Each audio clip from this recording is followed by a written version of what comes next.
Uh, uh, uh.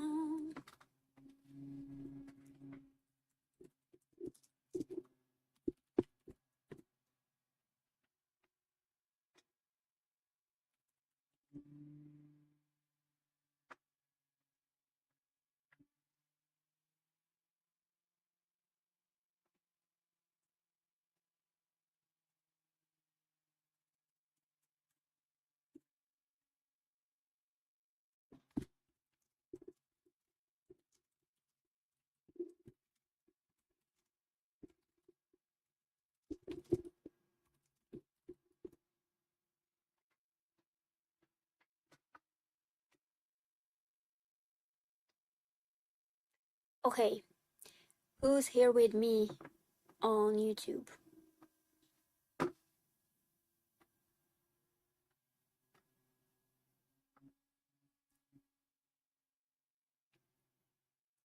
Also, I'm just gonna check something real quick.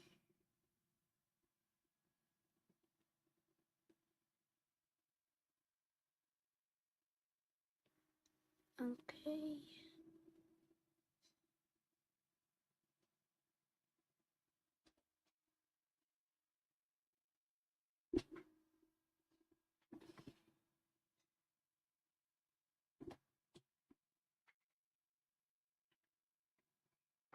Okay, thank you, Kev. I appreciate that a lot. You know what? Let's just start already.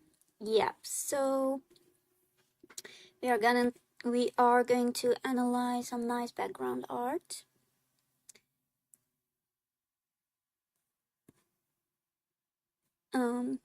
Okay, so it's a Twitch specific problem.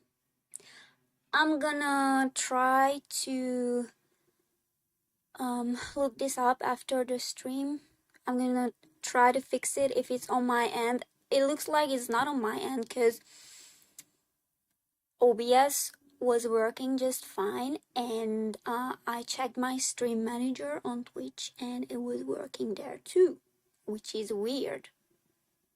So I don't know what the problem is, but yeah, if I can fix it, I will do it definitely. But yeah, let's start it. So analyzing nice background art, that is what we are going to do today, and I'm looking forward to it. So this was the first submission.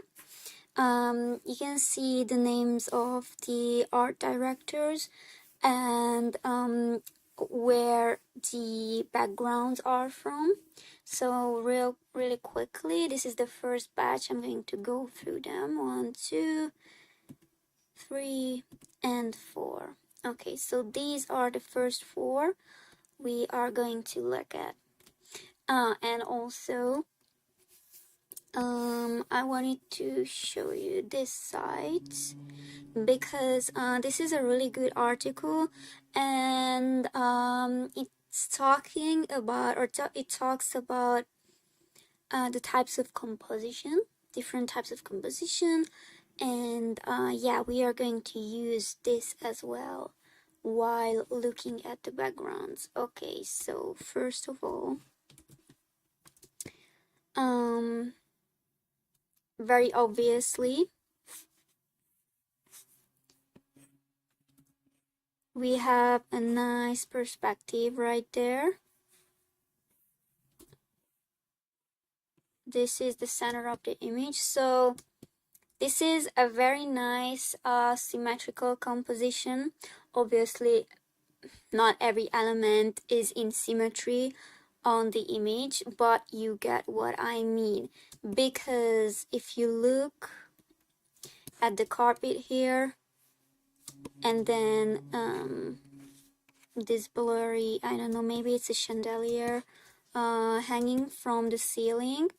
It's right in the middle. And then we have these nice patterns on the carpet. That is very symmetrical, very detailed. And yeah, symmetry going over there. Perspective. Okay, so you know what? I'm just going to follow my instincts. I'm going to point out things that I find really interesting on the image. So, first of all, we have lots of different shades of green and turquoise, but leaning towards green. Okay, and then I would like you to look at this nice bouquet of roses. And actually, I'm gonna pick a color. I think, yeah, I'm gonna pick this nice green. Um, from the waist, first of all, I'm gonna add the new layer, and then this was our color. So this is what I picked, and then I'm gonna pick a nice pink shade from the roses. It's a nice cool toned pink. It's not warm at all. Kind of cool leaning, I would say. And then I'm gonna put these two next to each other. And these are so nicely in harmony with each other. It looks really good in my opinion. And I want to point that out. So everything is like grayish, greenish, mainly green. We have lots of brown actually on the wooden walls, or like this wooden wall decoration, and then the chairs, and then we have this really nice bouquet of roses in this shade of pink. But the focus of the viewer is not specifically on the roses, because it's a very nice symmetrical composition with heavy perspective. And I would like you to look at the bouquet of flowers and then this nice sculpture over here. And these contrast but complement each other at the same time, which is really cool. I think it's almost as if the sculpture is looking at the bouquet of roses, which is really cool. And then okay, I'm gonna answer if you guys have any questions.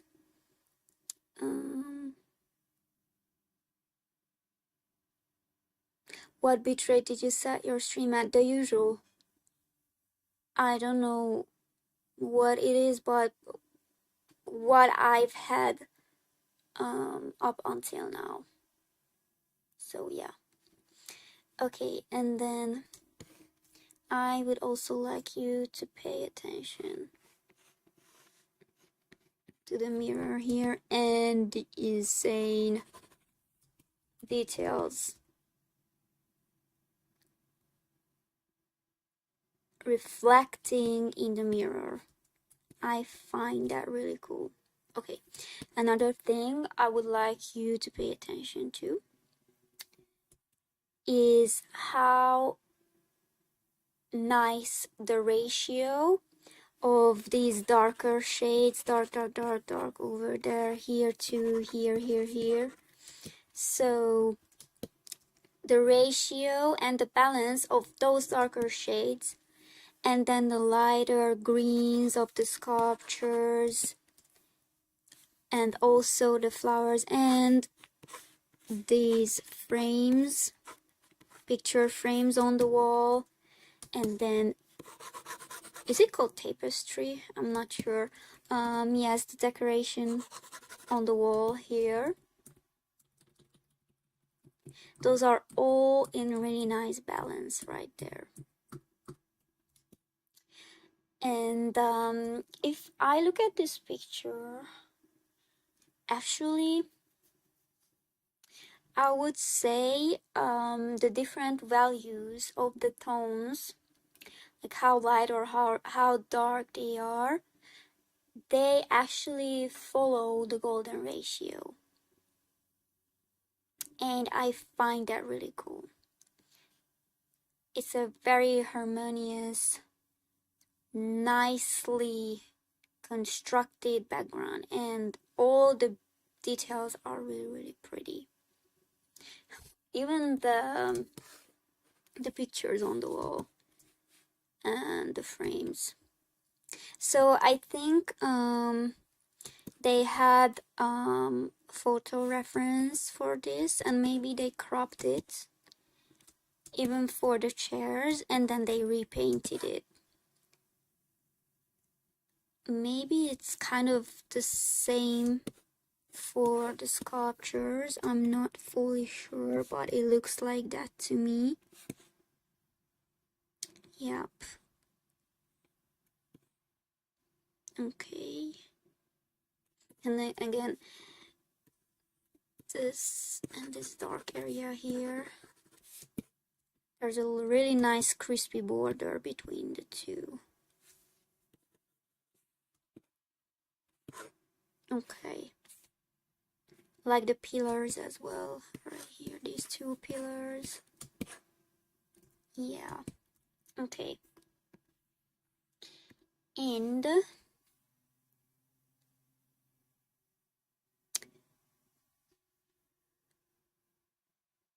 this could be a cross composition. Maybe. I mean, you can put the horizontal part of the cross anywhere on the image. But I would say it's rather a tunnel composition, and it's a symmetrical type of tunnel composition. Yeah. So yeah, I think we can move forward. They use CG layout. Maybe they did, but I think they definitely had some nice reference images, and also some really good textures for the wall and the carpet. And then they put that in the software. I mean, I'm not fully sure how it is at the moment, but back when I was background artist, we mostly used Photoshop.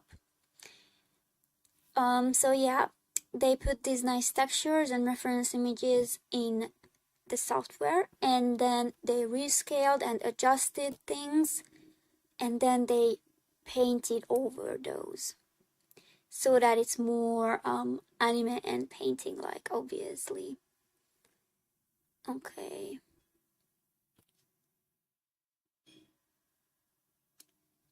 Yep, let's look at chat because I don't want to ignore you guys.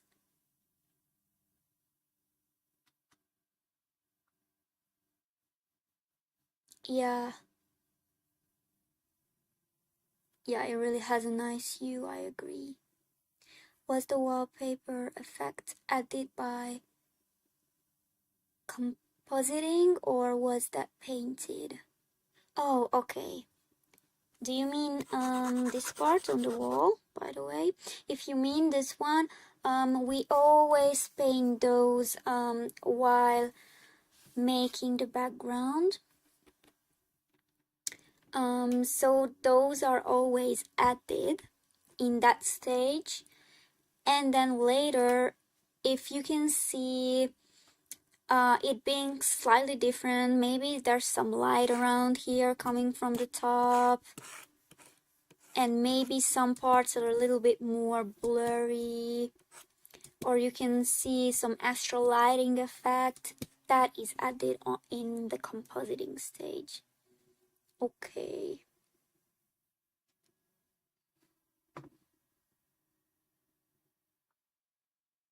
Color script. Yeah, it actually could be. It actually even could be even a color script. So But I think this was a background. At least that's um yeah,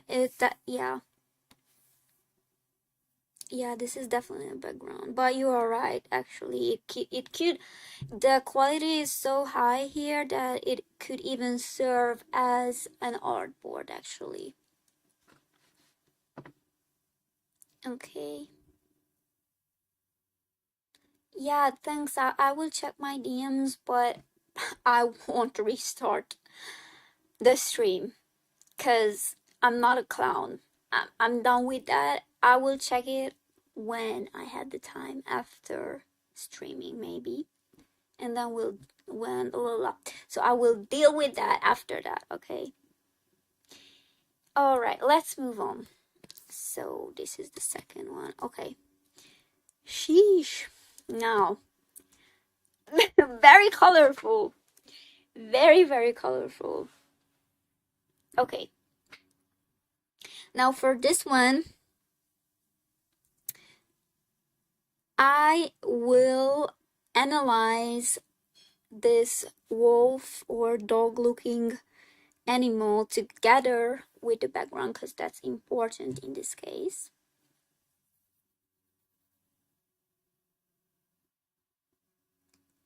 Okay. Bye. Thank you for joining. By the way, have a nice day or night. Okay, so yeah, in this case, this will be very important because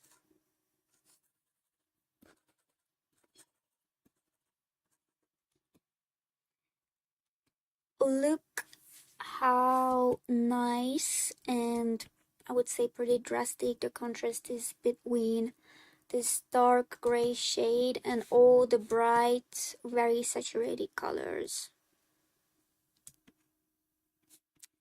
Yeah, I think that's pretty interesting. And then we have these little spots on that wooden pillar, which is also a really interesting element in my opinion. And then obviously everything points towards here. Maybe I will actually, yeah, that's more visible. So this is the center of the image right there.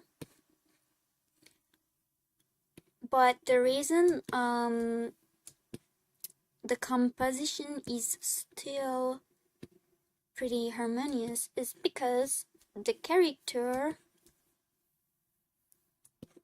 this dog wolf thingy, is right here on this side of the background, or I mean image in this case, because obviously that character is not part of the background. Don't say stupid things. Okay, and then lots of circles.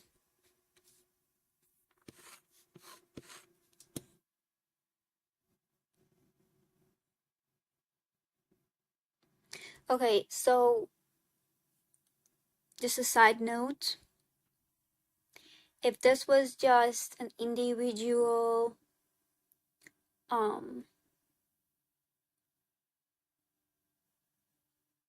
what's it called, an individual piece of art,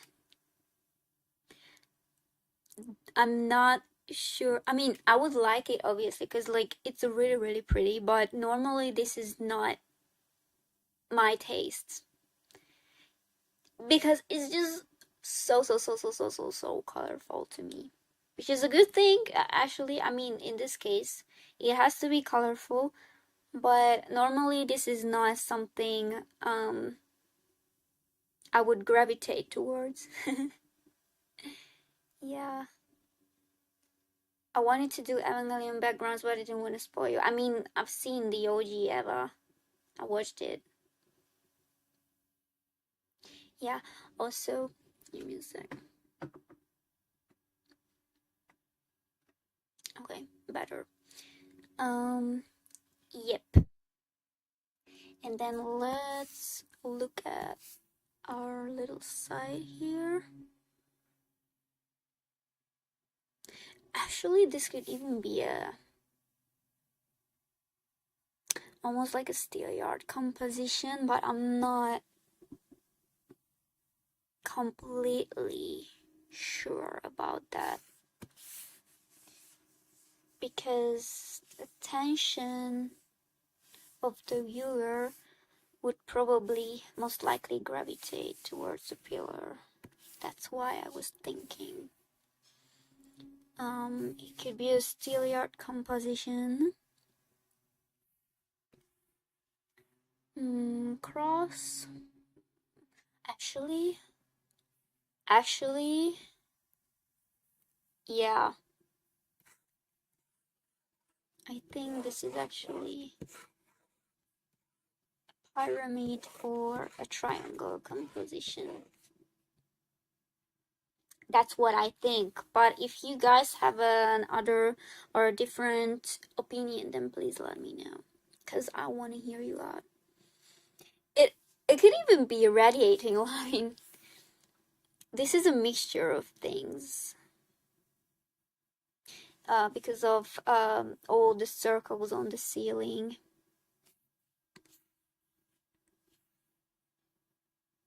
Yeah.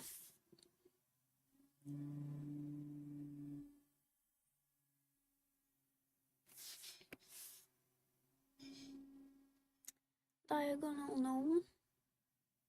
Yeah, so I think this is it. Yep. Okay, next one. Okay. This is very, very painting like. I like this a lot too.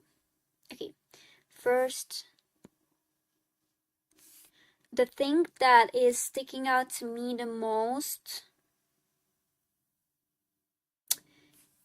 is this very like hazy or blurry, really nice evening light, late afternoon / evening light coming from here. Okay, so first of all, they added all the highlights and the lighter parts of the trees and the buildings. They painted those while they were making the background. Maybe they added some light strokes for the light, but I think they added this extra effect while they were compositing the image. That's my guess. Okay. Next thing. Okay. Nice contrast between the darker parts and the shadows and the lighter parts, highlights. I like that a lot. I also like the stylized strokes for the trees or of the trees. And this is the reason why I said this is really painting like, is because yeah, there are lots and lots of details. Obviously we can see that, but at the same time, if you zoom in, you can also see that a lot of the buildings are actually more stylized, with the rooftops, the little windows. And it's funny because if you like look at this, for example, it's almost like it's just floating among the trees. So some of the roofs are completely covered, or not completely, but like a huge part of them is covered by trees. Okay. Oh, okay. I really like this tower right there. That's an interesting element because we have these little houses over there, and then we have that tower, and then we also have this little slightly castle looking house, and then we are complementing each other. And we also have this interesting looking building over there. That's pretty interesting. Okay.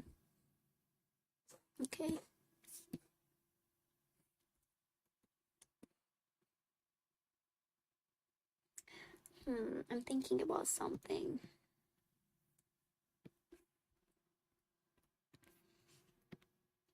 I want to color pick some shades from here. Maybe I will pick this lighter green.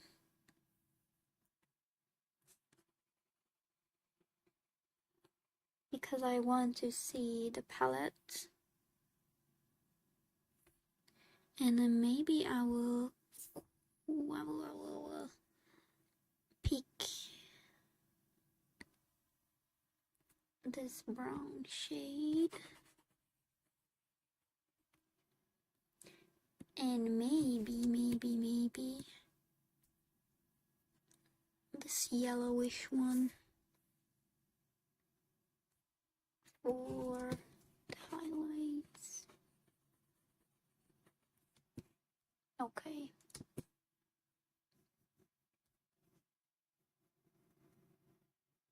Okay, background art like this makes me want to get so much better at rendering.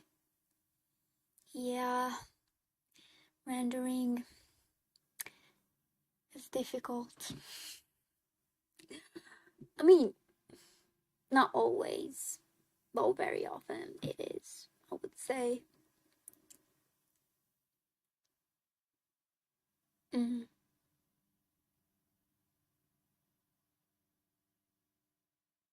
Yeah, and again, if you look at this also shows some nice golden ratio thing going on, because we have dark shades here which don't take up a lot of space on the image.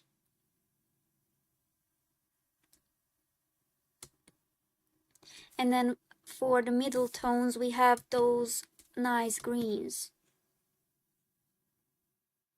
Mid tones, yeah.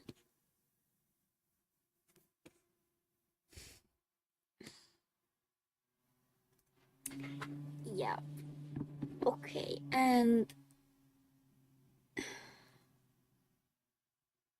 wait. Okay, that's interesting. Okay. What is going on here?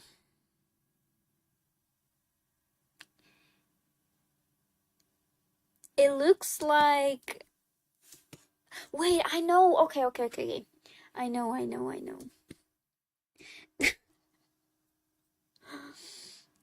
This is some nice optical illusion. Because for a second, I thought that this part here, the earth, kind of covers the rooftop here of this house. But then I realized, oh, that's just in the foreground.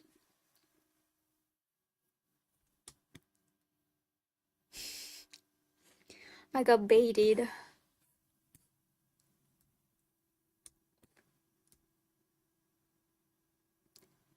Look in the chat. What did I miss?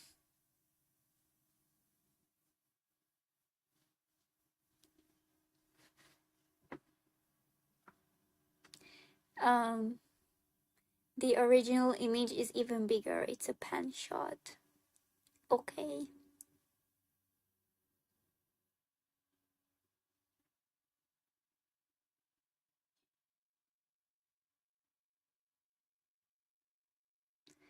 Did I miss something else? What?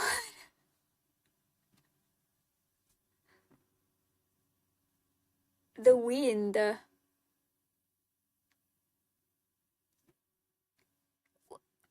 What? What? What wind? Open the chat. I mean, okay, so I'm reading multi-chat in OBS, but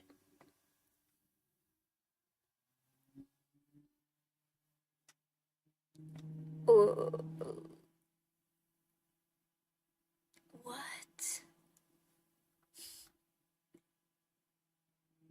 Oh, oh my God.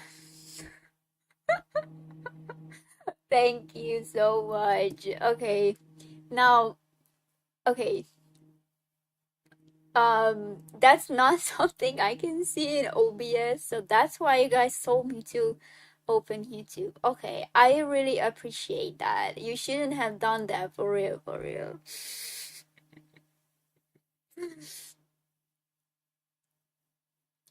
The we okay. Bro, for a second I thought you were talking about the wind in the background. Like, what? Like, I don't see what you're talking about, but yeah, thank you so much.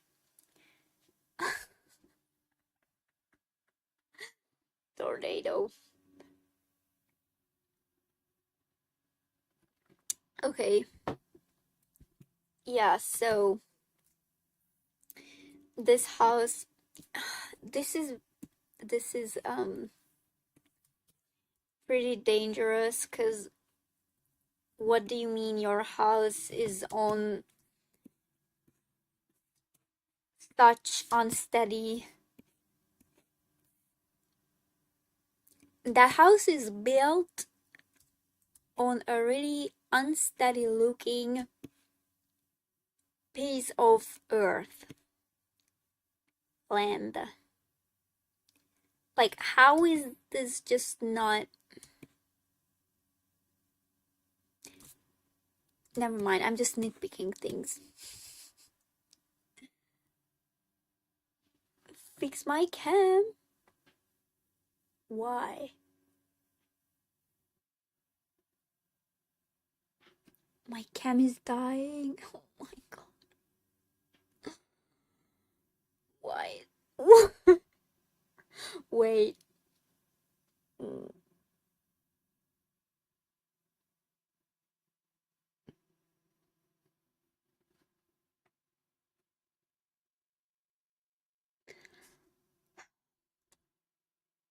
Yeah, some days are just like that. Sometimes things just don't want to work out, and that's okay. I will accept it. My aura is distorting the aura around. Okay. Okay, so yeah. And we have more details there because this house is in the foreground. Okay. Let's move on. Okay, now I like this one a lot. Out of the four we have analyzed so far, this one's my favorite. Oh wait, no, never mind. I won't go back. Let's just stay here. Okay. So, um, this is the line of the horizon. So, there is a lot of negative space, by the way. If you don't know what that is, I didn't come unprepared. This is what I'm talking about. Okay. So, in this case, it's the sky. And then this really, really saturated red with a pink white-ish hue is in a really golden contrast with the blue of the sky. I really like palettes like this. I find this really pretty and also stylish. It's really aesthetic. Now these floating little petals were obviously added as part of the animation, and then they composited it because some of them are blurred, the little particles that are closer to the camera. But if you just look at this individually, they also complement the whole image really nicely.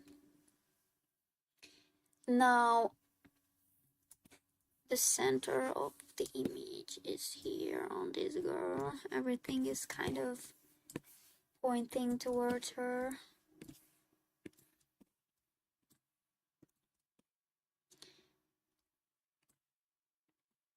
Yep. Okay, I like that. So most of the clouds, they are like nice light blue, whitish, somewhat light colored, but we have this floating darker purple cloud, and I think that's important because of the message of the image. I'm not sure what's going on here, but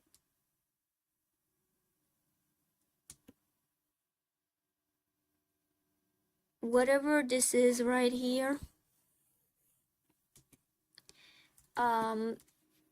this purple cloud is above that.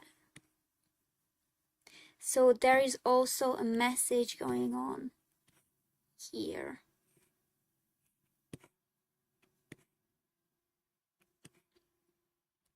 And also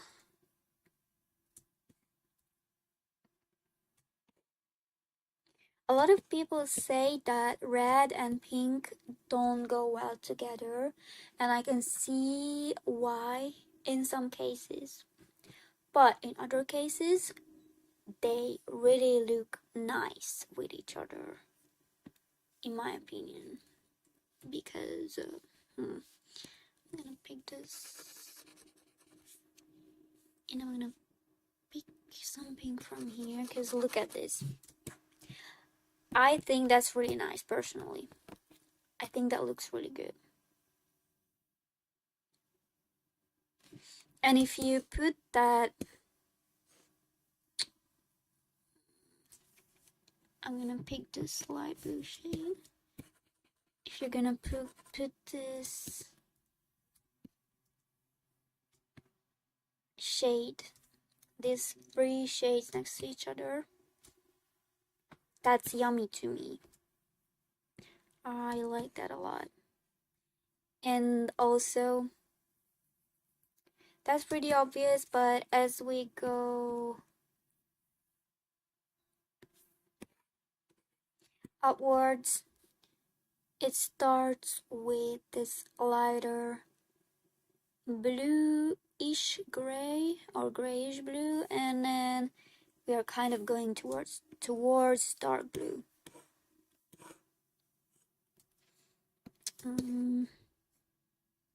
And from left to right, we're actually going from dark blue to pink.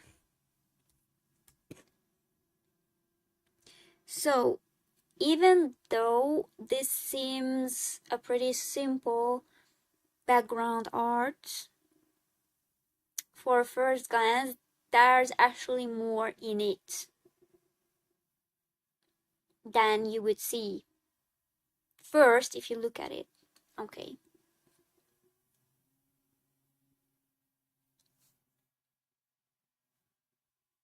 You watched this episode with your sister 12 hours ago is what you're saying. That's really cool. My god. That's nice. Okay.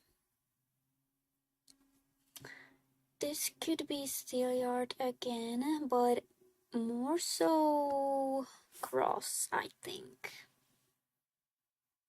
Because in this case, we have to calculate the character in the image. Maybe radiating line? I'm not fully sure.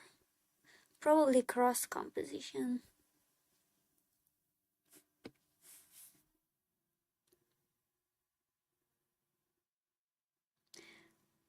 Or free spot, maybe? I mean, if you look at it like this, 1, 2. I'm not sure about that, but definitely cross.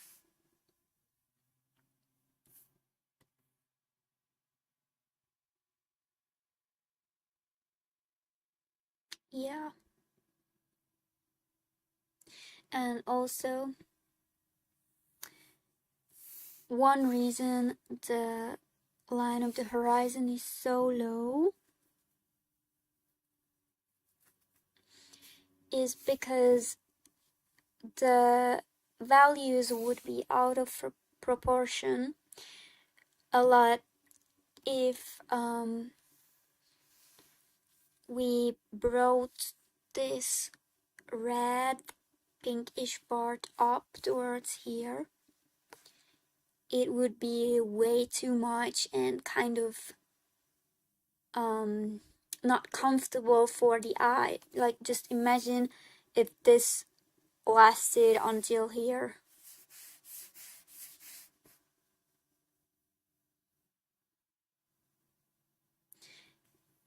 And obviously because of the sky. But I just wanted to point that out. Okay, let's move on. Yeah, okay.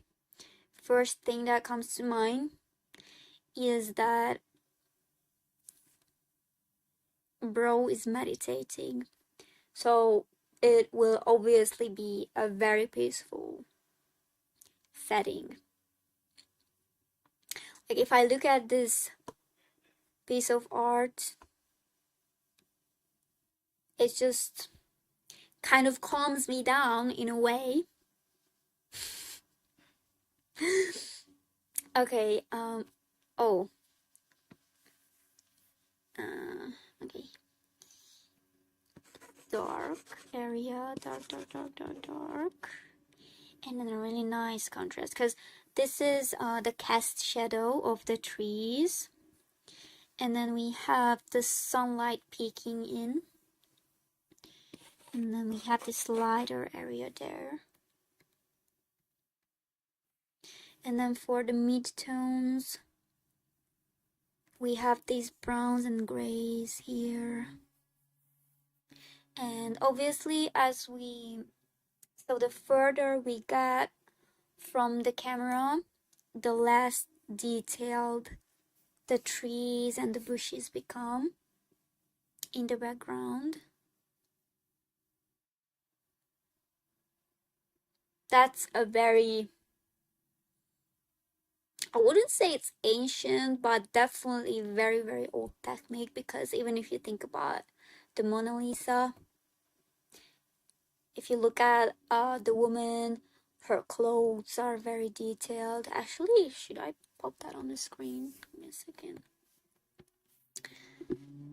Mona Lisa.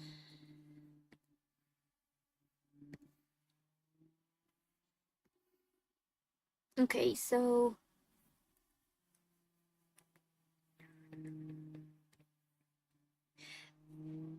we still have pretty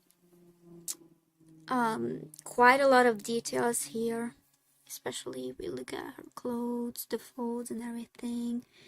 Still here, and then the further we get, the more blurry it becomes, less details. It's kind of airy and blurred. I don't know if there's what's it called? There's a term like that in English, but I was holding a lesson one time, and I was like, is there like a word like air composition? Because when I had art history classes, we call this air composition in my language, but I don't know if there's a term like that in English. And we call that air composition because it literally becomes airy in the background right here. But yeah, that was just a side note. Okay.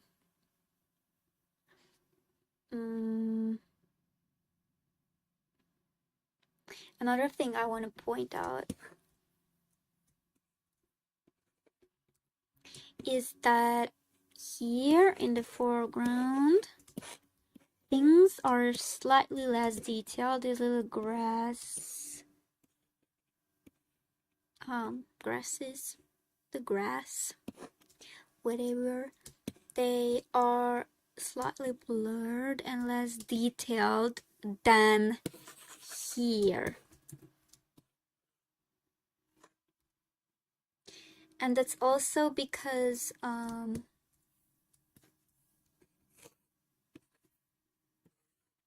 all the attention first goes towards that character meditating in the middle.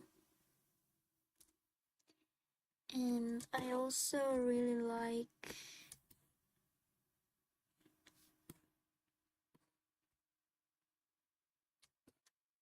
this huge ass tree trunk, bro.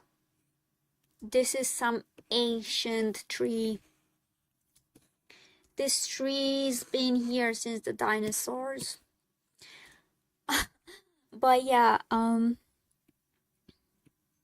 is it called moss? Yeah, I think it's called moss. I really like the moss on the tree. Some nice brush strokes for this really pretty fresh shade of green. Oh my god, I just got some. This gives me nostalgia in a way, because one time I was painting something similar to this. Actually, I might be able to put that on the screen real quick. Give me a second. We can compare the two. I mean, this is better than mine, obviously, but here and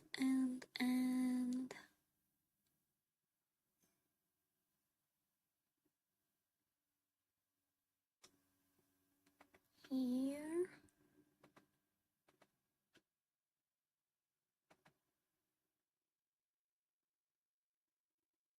Yeah, it's here.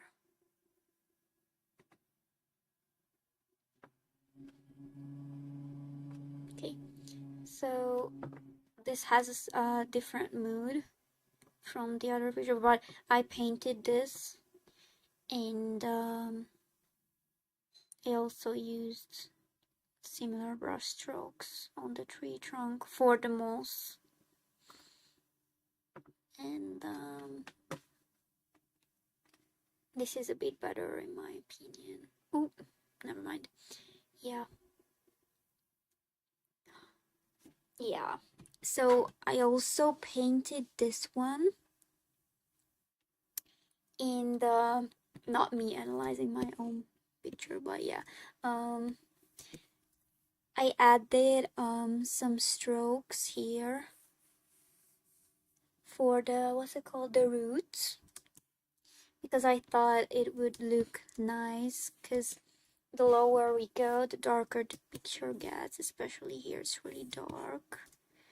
And then here, because this is in the jungle, and then we have the shadow. So yeah, you can really get creative when painting trees and forests. It's actually not that hard as it seems. I think it's easier to paint trees in plants and forests, jungles maybe, than buildings sometimes. So yeah. Okay. Um, number 5. Okay, let's look at chat.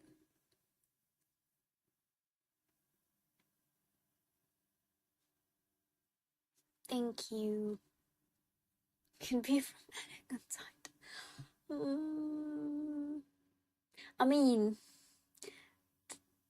maybe that tree, yeah, but that's a different type of climate or weather. But yeah, so let's move on.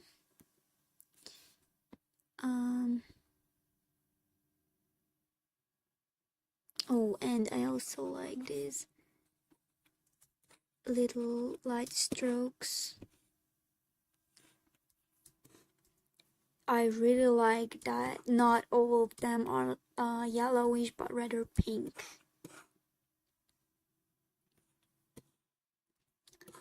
Especially here and there. That looks really nice. And to me, this seems like those are actually brush strokes. And then they obviously added onto it with compositing. But I would definitely say that some of those lighting effects were painted first. Yeah. I also really like the different shades of green. This is almost blue. I'd say dark green, turquoise green, this little fresh spring green, and then the highlights for the grass are also really pretty. It's almost like it's set in some type of, I don't know. It's like bro is in heaven. Looks like a nice little paradise. So yeah, lots of diagonal lines for the lights, and I'm thinking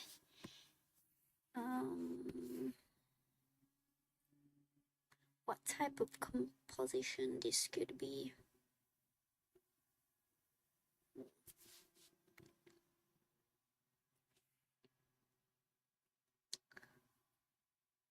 Maybe cross again, but no, don't think so.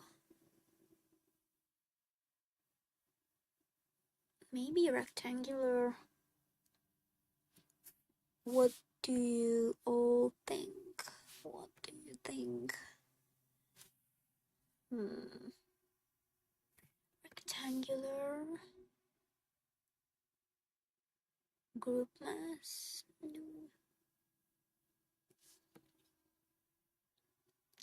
No pattern.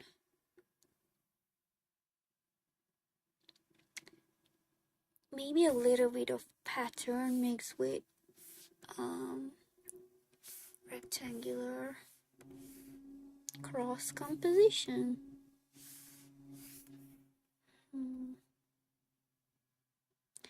I mean, maybe you're right.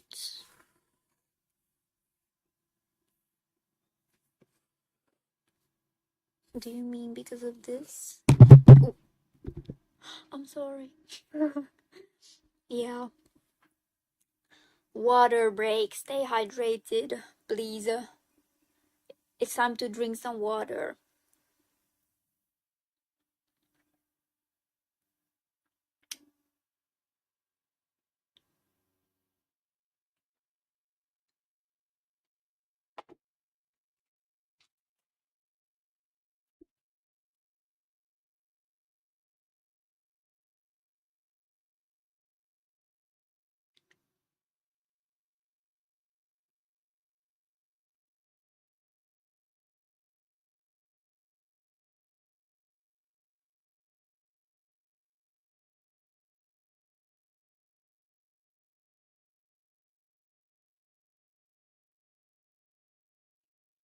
Yeah,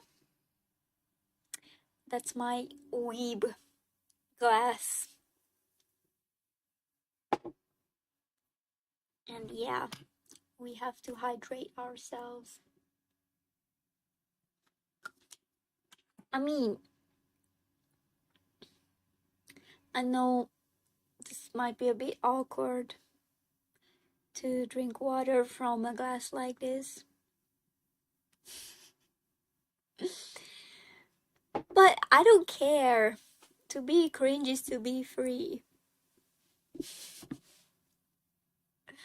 Besides, I got it from my brother for a Christmas, I don't know, years ago, so it was a nice present. Okay, let's move on. We still have a lot of background sound lights. Let's speed this up a bit. Okay, I think this is definitely a cross composition, but still we have lots of interesting things going on here. Okay, so this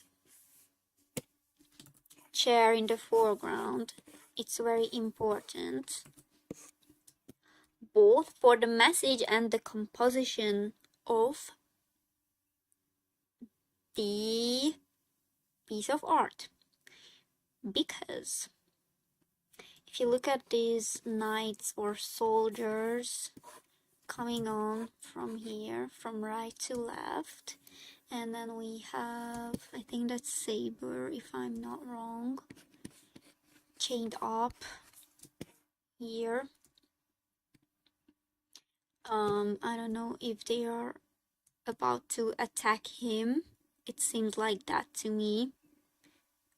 Or I don't know if they are about to save him. But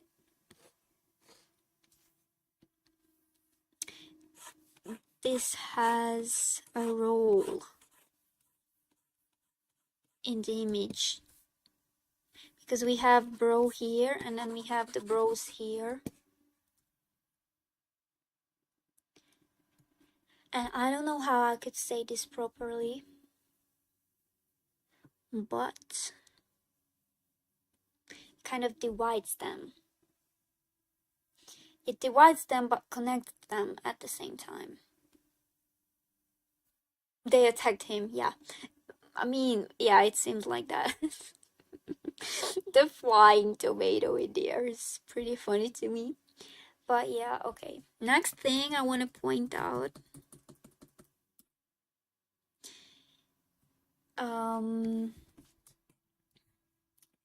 is this slider area. Okay, so it's very obvious, but I still want to mention that the mood of this image is a very dark. So they used a lot more of darker shades. So the ratio of dark in the image is a lot higher than it would be on a really nice, harmonious, calm image. Like, these are polar opposites if you think about it. Because if you kind of, okay, I think for this we have a golden ratio going on here for the values and the ratio of dark, mid, and light tones.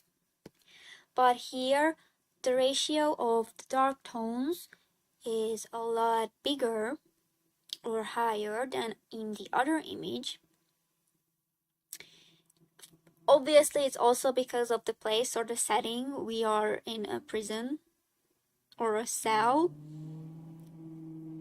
but still, it's important because of the message or the mood of the image. Another thing I find important and interesting as well is we have these,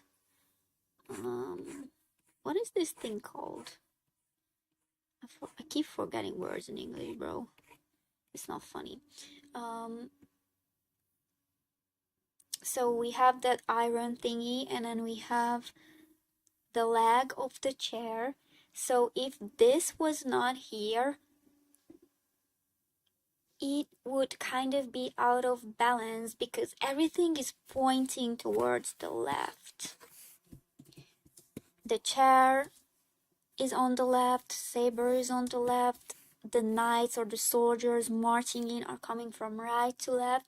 So we have to add an element here to balance it out a little bit. And the rocks too. Those actually have their own role in the image. And then another thing that kind of balances this whole thing out is that the light comes on or in from here.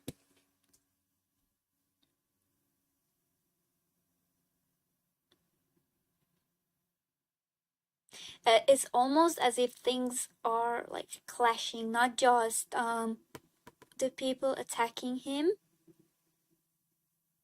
Oh, okay. I just thought about this. Another reason why the light comes from the left is because I assume he's the good guy. And it's kind of like Locke is on his side. It's like he's in a very hopeless situation, but it's almost as if God is with me in a way. Maybe I'm over complicating this, but this just came to mind and I wanted to share it because I think it's pretty interesting. Prison bars. Yeah, that's the word I was looking for. Thanks. And then another thing I find interesting is the flag, which is not part of the background, but still. The flying tomato. Okay. The color palette is also really nice. Very simple palette, but it's like that for a reason. Obviously, a prison cell should not be colorful, full of rainbows. Shouldn't look like this, or I think it was number 3. No, it was number 2. 2, yeah. So, okay, let's move on. Yeah, Fate would do something like that. I mean, you're not wrong. Okay. Now, the contrast in this is really, really heavy. That's the first thing that comes to mind. If you look at this plant, the leaves in the foreground, it's blurred out for a reason. It also helps to lead the viewer's attention to where it should be.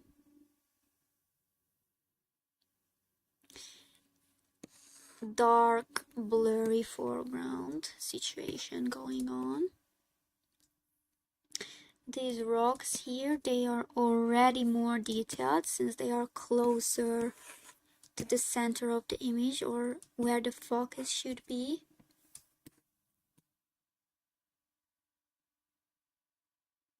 And obviously even the light. So everything is screaming, pay attention to these guys right there. And I also really like this here. So all of this is in shadows. Nice dark shades. It's like a very, yeah, very dark blue shade. But we have this nice tree trunk behind it. That also helps with the contrast. So 1, 2, and 3. Dark, mid, and light tones. Hi, Leshy Art. Hopefully I pronounced your username correctly. Nice to meet you. Yep, and it's a very harmonious image, this one too. However, it's a bit similar in a way to this one because the ratio of the darker tones here is bigger or higher, it's heavier than how it would be on an image that strictly follows the golden ratio, that's like very balanced out.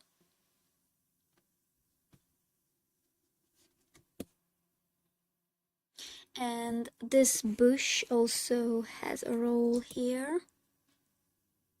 It fills out this space and again helps to bring the attention of the viewer towards where it has to be. Another thing I want to point out is these light, really free, nice brush strokes for the leaves and the tree. It's almost as if it's floating because this is also part of the tree here, but it's very airy, so it's almost as if you can't even tell if, oh, is this still the tree or is it like the air, or even further in the background that other tree, like what is it? But it's actually still part of this tree. It's just how the shadows are cast and how the lights come in the image. This is also pretty nice, shadow and then lighter part here, light coming on in from there. And I also really like, again, which was similar to this, how the strokes for the light are not just yellow or white, but slightly pink too.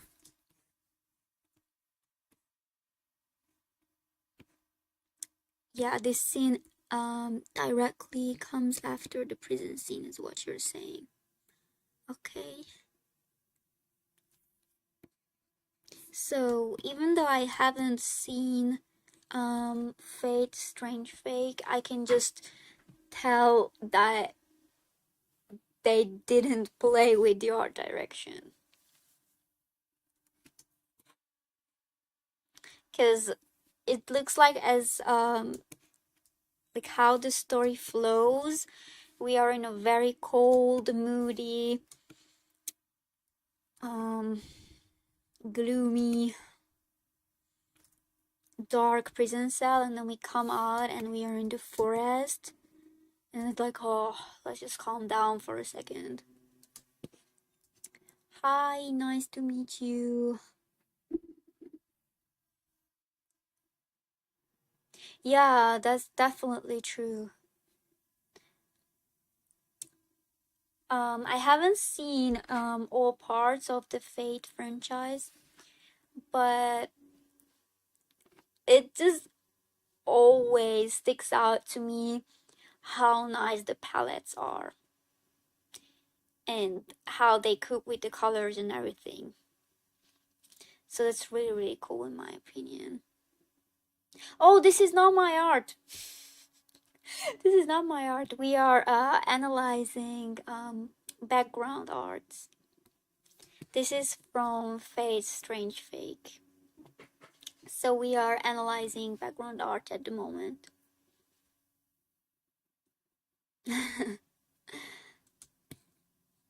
No worries. Okay. So yeah, and then we have these little highlights on the rocks. I find that really cool too. Green and yellow. I also like how they switch between greens and yellows.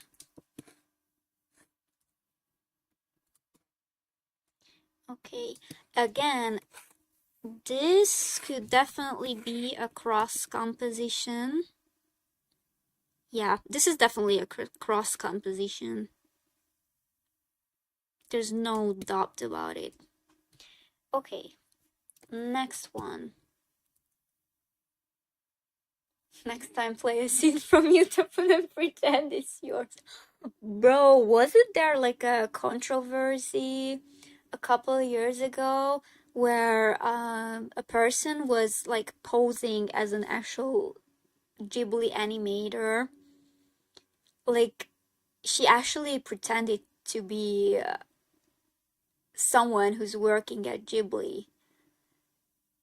Like wasn't I think yeah, that was maybe like 2 years ago. I'm not completely sure, but okay. So, disclaimer, this is not my art.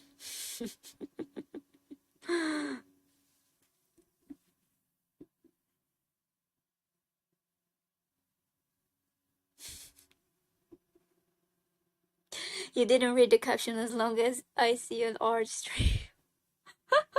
I mean, um, yeah. Thanks for joining though. Yeah, it's like an art study or analysis, and we also analyze some nice animation and character designs, and this time we are analyzing background art. So yeah. Okay. Wow. Honestly, these fade backgrounds are insane. Like, wow. I'm looking at it. I'm looking at it. Give me a second. I'm just trying to take in what I'm saying. Okay. Actually, yeah.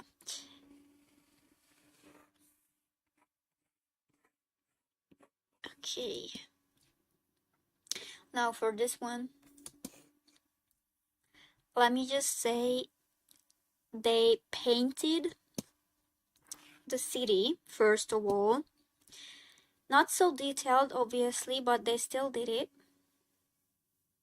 They added the highlights, the shadows, everything. Probably had some really good photo reference, maybe. Yeah, I think they painted over it, definitely. And then the compositing team took this part and made this blurry on purpose. Now, another thing I want to point out, it's still in the blurry part, but we have the line of the horizon here for the hills, and I also like the clouds. Okay, oh, look at this. This thing is in the corner of the image, but it's also or almost acting as a border or like a frame, because we have this dark piece of cloud floating right in the corner.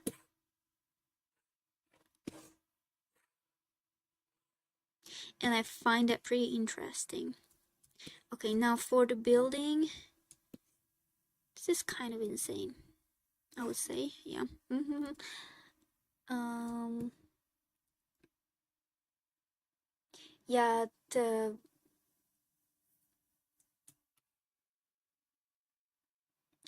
hold on, I will react to chat soon. I just want to okay, let me tell you something, guys. For elements like this, the background art team usually has like pre-made things or pre-made parts, artboards, and so on that they can use. And then they usually put it in the software and then rescale things. So obviously I'm just like nitpicking things heavily here, because I've also encountered something like this and it reminds me of something I've done. But this rail, is this called a railing? I'm not sure. So this metal part here, it's a little bit flat, as you can see. So it lays like this instead of that. That is because of scaling. So I've also done something like this in the past. Maybe I can find it real quick. Where are you?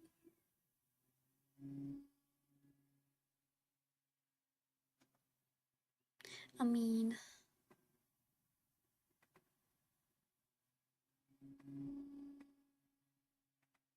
okay, so this is now, let me tell you, this is actually mine. So this was painted by me. It was a very difficult background, but probably, most likely, definitely not as difficult as the one that we are just looking at, or we were just looking at. And the reason I said that part or mentioned that is because I've also painted something similar, and for these they had these elements pre-made, and then I kind of took them, rescaled them, and sometimes when you do that in a drawing software, things become pixelated, so you have to repaint and retouch them a little bit, and also pay attention to the shape and stuff, because they can become flat. Here with this pillar too, if you just like copy something and put it there on a separate layer in the software, maybe it will become flat. You have to rescale it and then repaint it a little bit. So yeah, but as you can see, even I made some mistakes, because this looks a little bit wonky, not as nice. That's not the nicest circle I've ever seen. And I also should have painted this part more detailed. Yeah. So yeah, this just reminded me of that. But I'm literally just nitpicking here because no one will look at that. Okay. Let's see if you guys have questions or anything. It looks like the artist used a pattern. I wonder where the focus pointed. I forgot what that was called. Yeah, that is actually called focus point. Sometimes I see it being called focal point, but I thought we rather use the term focal point for physics. So yeah, I prefer to call it focus point. Maybe the golden ratio. I mean, yeah, we talk a lot about golden ratio here.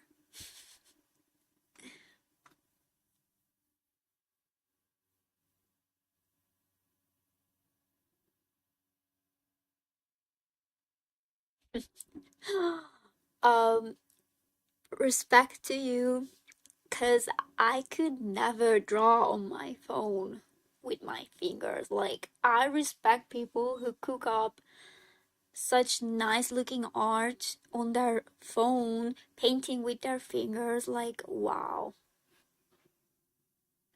So, respect you for that.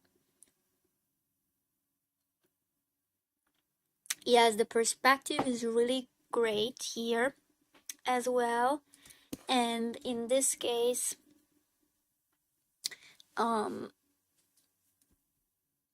would say perspective as an element has the main role here. Now, another thing I want to point out is now for the values, we definitely have a golden ratio situation going on here, because look at the dark part, and then we have a bigger part for mid-tones, and then light. Maybe this counts as light too. Light, light, light, and light. Okay, so in that sense we have that harmony. And yeah, I really like the long casted shadows there. Wow, okay. Those are some insane details. Is that a harp? That looks like a harp. Or is it like a... Yeah, that looks like a harp. And then we have the lion sculpture. Wow. Like, this is insane. Look at those. The sculptures again. That looks like some ancient Egypt or Mesopotamia thingy. Maybe ancient Mesopotamia, because they had this type of beard in their sculptures of the kings and stuff. Yeah, and then this too. Okay. No, I wouldn't say that's something a lot of people notice, but we have this piece of furniture, like decoration with the wooden... It almost looks like a flower here. And then in the center, wait, like that, we have the head of the sculpture. And that's like not even in the foreground, you know? And then also look at the light on the table. Maybe those are napkins, I'm not sure. That's a pillow. The sofa. The carpet as well. The lamp. And then obviously the pieces of glass. The lamp knocked over. Okay, so the girl crying here, that's an important element, obviously. And then again, I really like this nice pink shade being used with these really pretty oranges because of the sunset. So I'm gonna color pick those real quick. From here.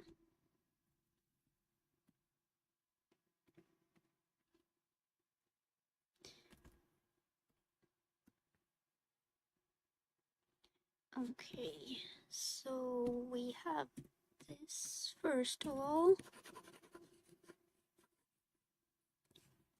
That's kind of terracotta. And then we have this pink.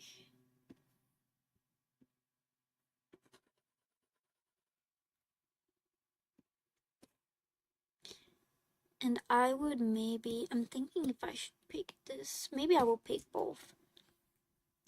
This is also pretty terracotta.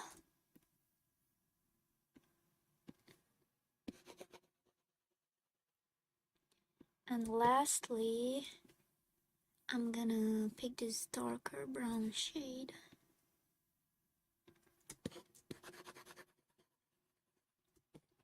Yeah, that looks so good.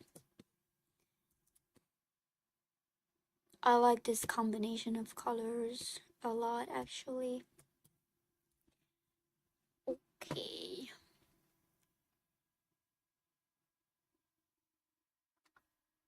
The rhythm in this is literally guiding our eyes to the person and the edge. Yeah, definitely. I will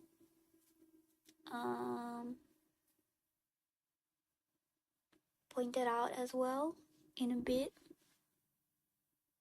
It's Gilgamesh. I mean, bro, they even paid attention to that. That's insane. Yeah. The lamp looks wonky, but it's like that for a reason, because as you can see, they broke the glass pieces are all over the floor. We have this lamp knocked over, and then they kind of hit this lamp too, so it's wonky for a reason. Bro, the vase with next to the sculpture, Okay. I want to ask who's the artist of this background because I also want to study this incredible artwork. I can show you the. So Cav sent these, and no, this was actually sent by Zech. Okay, so these are the artworks, and they were made by Studio Kusanagi, and these are the art directors. So we know that much information about these. So if you wanna take a screenshot or anything, you can now.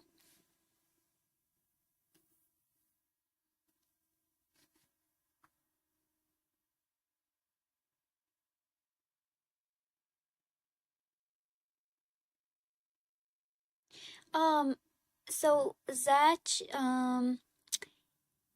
he knows the studio and the art directors, but unfortunately, background artists in the industry are hardly ever talked about. A lot of the times they are not even credited. So it's most likely we won't be able to find out who exactly painted that picture, but at least we know the names of the art directors in this case, and the studio. Yeah, and I'm not sure, maybe Kusanagi, I'm not fully sure, but my guess is that maybe they just deal with background art, because there are actually studios who, how can I say this? Who specialize in background art. So maybe it's like that. But you guys can look it up, Kusanagi.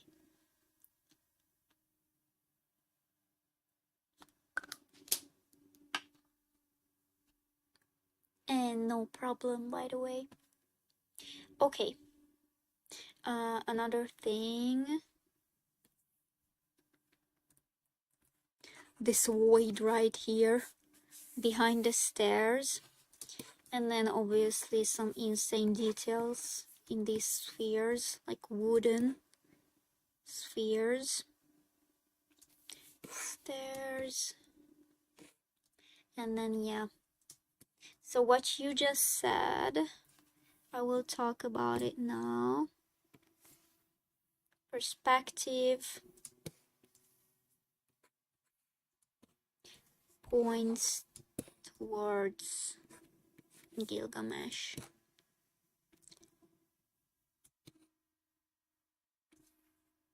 So he's in the focus of the image.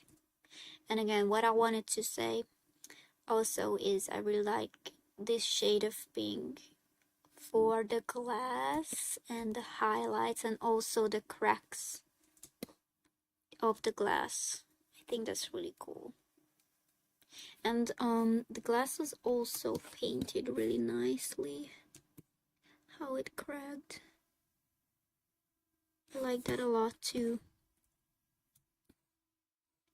And another thing, these blurry highlights on the buildings, or yeah, where the city is. And then as we move towards the back, they kind of disappear. And yeah, I think this is definitely a cross composition again. Yeah. Okay. So I think so far I like this one and this one the most. These are my two favorites so far. The fisheye effect.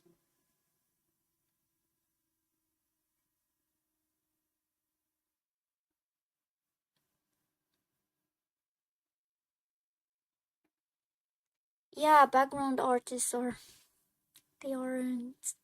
I even was talking about, I'm not sure if in the last stream or before that, but I was talking about how animators lately have been recognized more and more, especially with the newest web gen of animators, which is a really good thing. So I'm really glad we made that progress, and I also hope that with time, background artists will become more recognized as well. So yeah.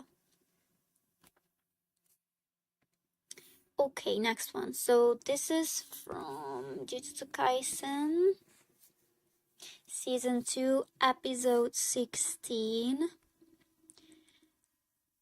Bro, Jujutsu Kaisen,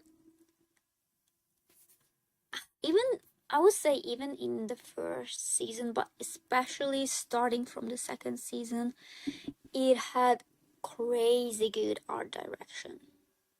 Like insanely good art direction. And sometimes it's like so much is going on at the same time. I'm like, oh my god, should I look at the characters? Should I look at the background art? Should I look at the effects? And I'm reading the curse techniques, how they are explained, and the music. I'm paying attention to the music and the sound effects and everything, and it's like, wow, it's a fever dream sometimes. Jujutsu Kaisen. Sometimes I will literally just pause the episode and just look at the backgrounds because it's just insane. Yeah. Again, we love cross compositions in this house. Because we have Megumi in the focus. We have the line of the horizon there. Okay, again, this supposed to be a moodier image. Because once Shibuya incident, so obviously it correlates with the message of the episode. So the mood is important, and obviously it's night, so that's not something that has to be over explained. Again, foreground is more blurry because our attention has to be here, or I would say it is guided there for a reason. Even the white painting on the concrete, that's actually really nice. It literally points towards Megumi's leg right there. That thing actually has to be like that. Even this one. I mean, we have that arrow pointing over there, but still, this part.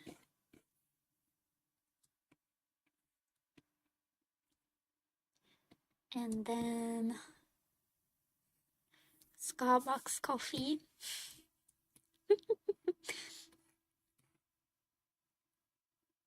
Yeah, it's also blurrier there and there and here and here and here. Hi, Azazosh. Miso did a location hunt for this episode where he just took pictures in Shibuya and then he used as reference. Yeah, that method is used a lot, and that's actually a goaded method. So they definitely use this technique where they paint over actual photos. Like, I can just tell. If you look at this building, for example, I look at it and I know that it was painted over here too.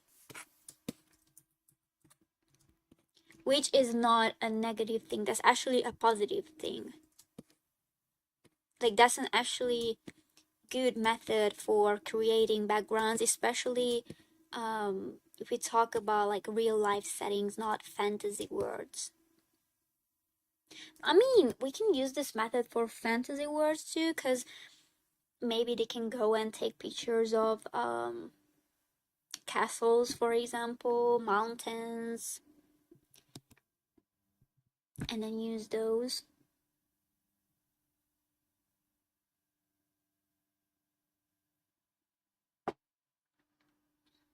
I also want to recommend Tokyo Ghoul background. It's also big. I mean, maybe we can do a similar stream sometime in the near future, and you can send some submissions. But yeah, we always do different types of analysis. And it happened that this time we are doing background analysis, which I like a lot. Okay, so moving on, I wanted to point this out here. This white screen. So we have all these dark parts on the concrete, especially on the trees. This building over here. And then we have this heavy contrast with the screen and also the text.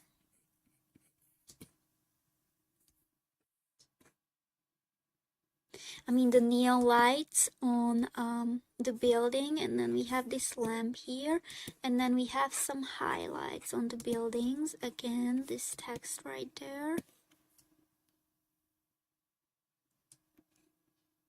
I really like how this part is blurred. It's almost like a glitch effect here on this tree trunk and the side of the building over there. So yeah, so we have Toji and Megumi here.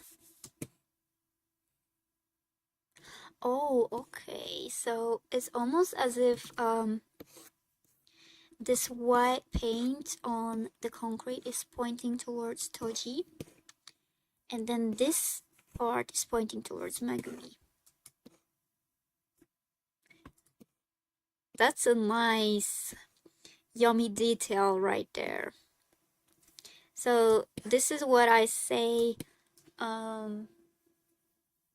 this is what I mean when I say that these artworks can deliver messages with visual elements. Gonna get some Starbucks. I really like this funny thing about anime. Obviously they can't use like real brands, so they would like rewrite McDonald's as Wackdonald's, for example, or like Burger King as Burger Queen. So that's really funny. Yeah, that's yeah, a chromatic aberration effect. You are so right about that. Here. Okay. And then obviously this is not an oversaturated image.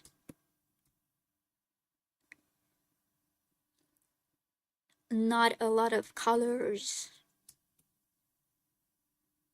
Again, for a reason. This is like the fourth or fifth cross composition we have. It's a very popular choice. Okay. Now this one. Again, moody and dark. Not very golden ratio-ish if we talk about values. But I wanna point out this blue shade on the windows, and I think that's in really nice contrast with the grays, like the dark browns and grays and blues.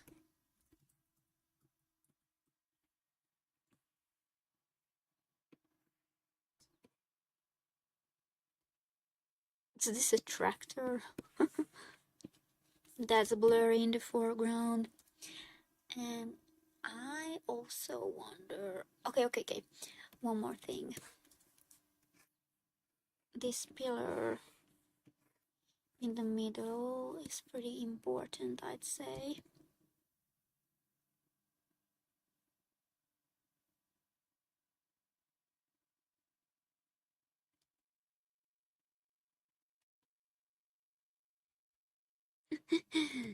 Megumi coming in from the right.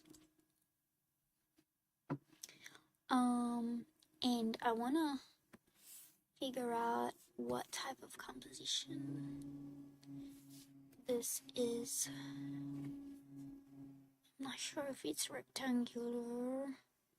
If it's cross again. No, it's not cross. Is it?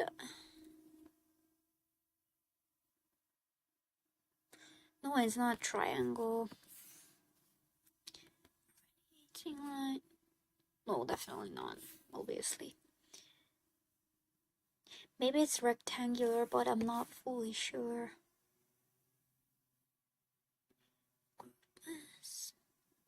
Oh, okay, maybe it's a 3-spot composition.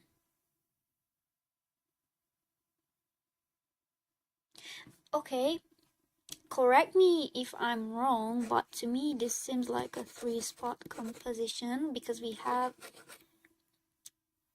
these objects here. I don't know the name of this, sorry. Then we have the pillar here and another one here, or it could be also this tractor thingy. So maybe it's that, but I'm not fully sure. Definitely not tunnel. Silhouette? This silhouette.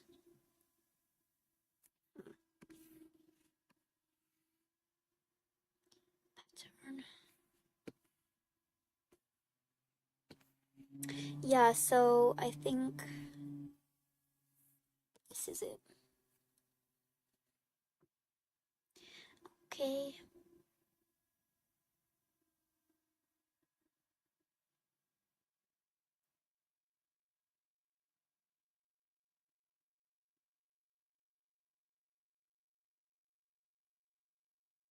No problem. If you would like to, you can join our server and maybe we will have a similar stream sometime. And if we will, I always let the server know anyway. And if you would like to, you can send them and we can look at those. I don't mind, really. So yeah, let's move on.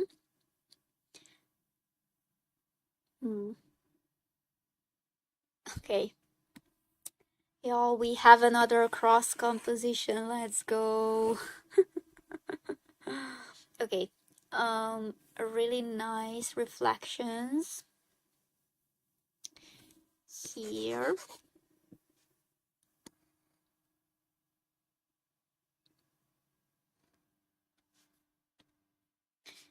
And then obviously, since this is the same, or these shots, I would say, are part of the same sequence, at least they are very close to each other in time. They have similar color palettes and they all follow this blue grayish type of thing, which I like a lot actually. I find this palette really nice and cool. And again, it seems like we have what Kev just mentioned, the chromatic aberration thingy going on around here.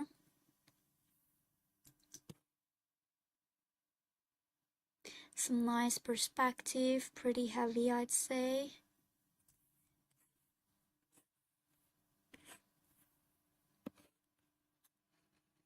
So these are pointing towards there.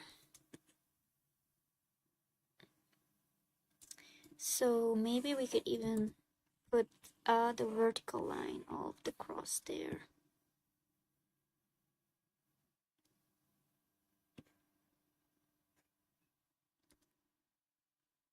Yeah, it's on Discord. You can find the link in my bio if you are interested.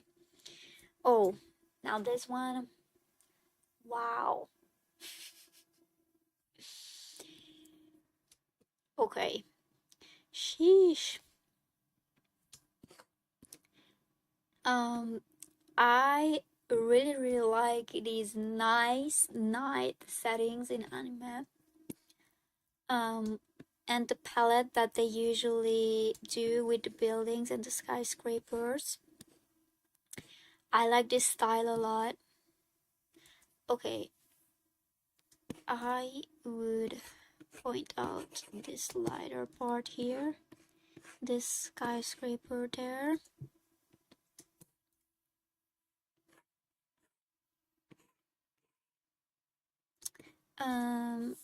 Very symmetrical because of the sphere. And then, okay, I actually want to add this here too, because I like it a lot. So I'm gonna color pick this very dark shade from here.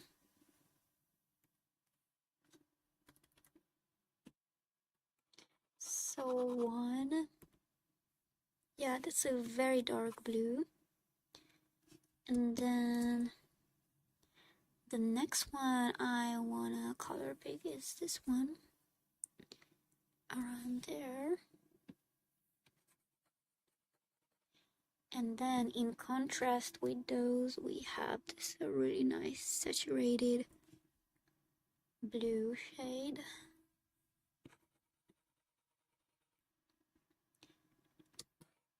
So yeah, this looks really nice. I really like color combinations like this, so I wanted to point that out. And then another thing I would like to point out is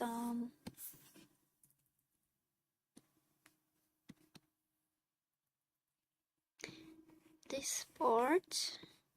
So we have some red-ish, brown and red here too. Some highlights and spots here too. Over there and here too. And especially here for these highlights. So this kind of goes together with this part. That helps to complement the symmetry.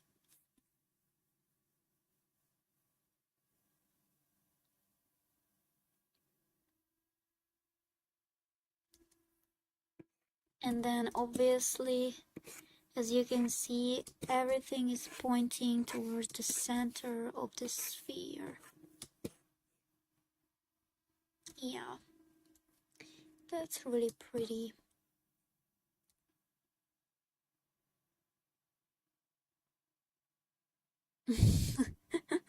Looks edible. I mean, yeah, these are really yummy. These are some yummy backgrounds.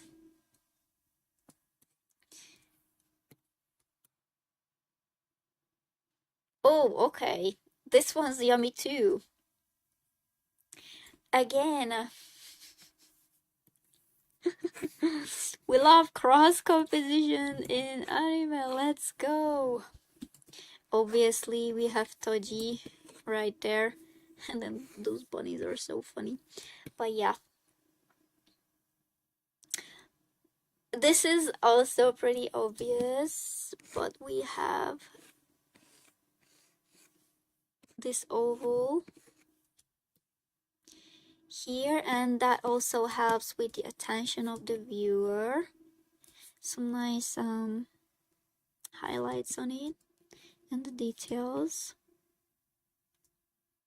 So yeah, we have this in the middle, so we're like, oh, going towards there.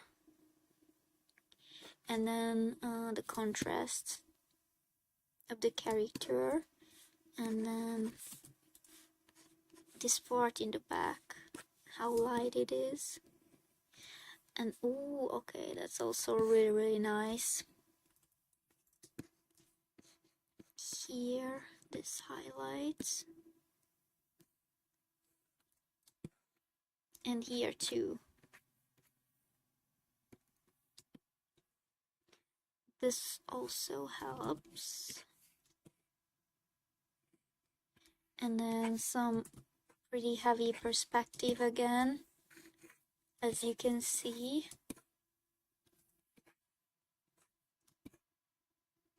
Everything is pointing towards there. Again, I really like this blue shade, this tone. Here too, that's really nice. I find that really cool. And then those dark grays are also really nice. So yeah, simple. I mean, not simple to paint. It was definitely not easy to paint this, but I would say it's simple in the sense of delivering the message to the viewer.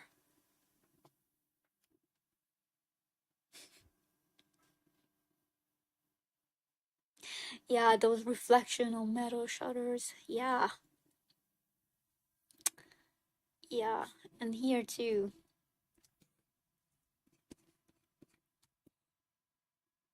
And I also like that they added some details in the windows for this building right there. Like, yeah, obviously it's very stylized. Doesn't have to be more detailed like that, but still. We have some brownish pink, some green, I mean, like khaki green maybe. So we have lots of grays and blues, but just a tiny bit of yellows and pinks and browns here and there. They really add to the picture. Okay.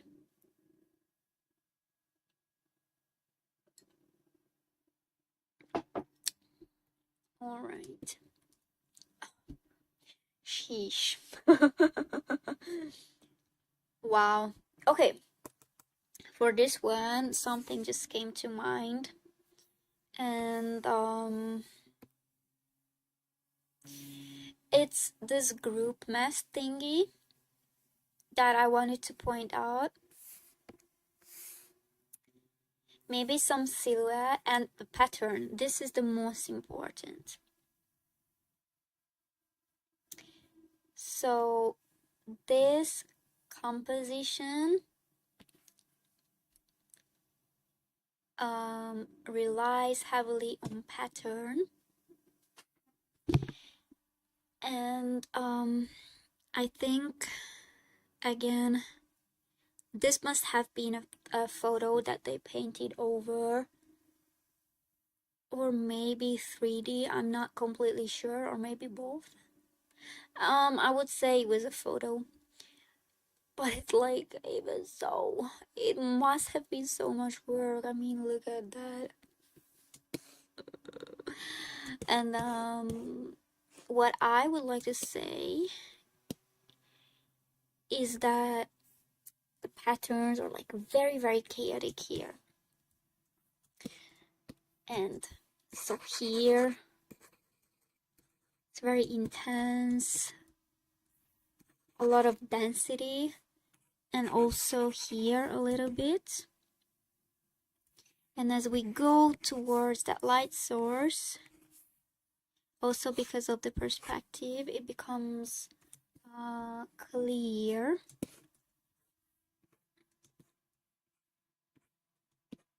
More mathematical in a way. And then obviously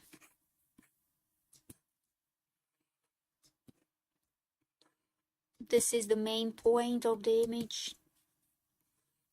This is what matters the most, that light source. But I also like this element here, this metal thingy, because this helps to add to the image, because imagine this thing not being here.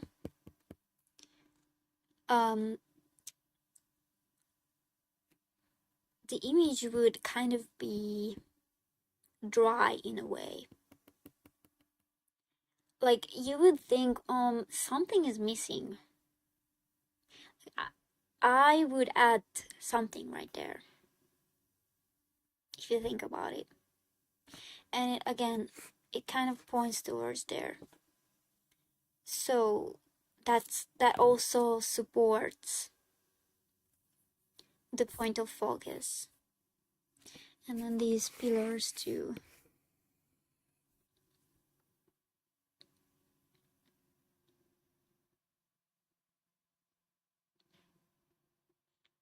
This is probably the least colorful out of the ones we've gone through so far. But it has to be like that for a reason, obviously.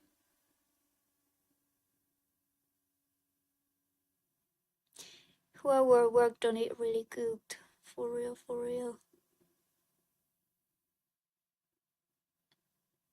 It's a little bit almost like brutalist to me. Not a lot of organic, natural things going on here. Kind of futuristic. Why have it? You mean this one?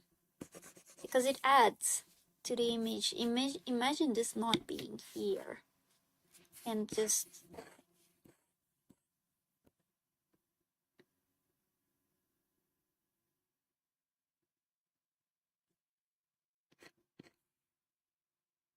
like it has a role too. Okay, let's move on. Now this one again is a simple background, not simple to paint, but simple to look at, maybe.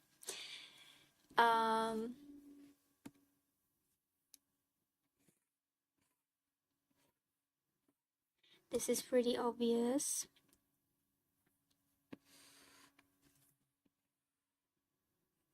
But I still want to point it out. Some really nice foreshortening we have there.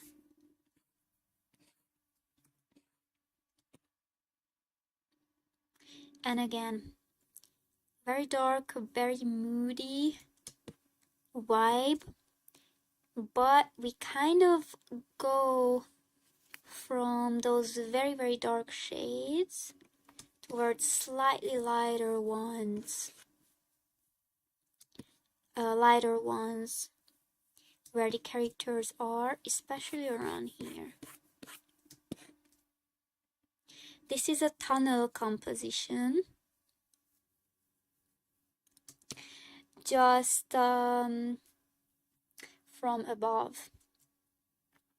I can show you. It's this one, but from above. And it's actually like a tunnel if you think about it. This green and the reflections are also really nice here. That's a similar shade to what we have here.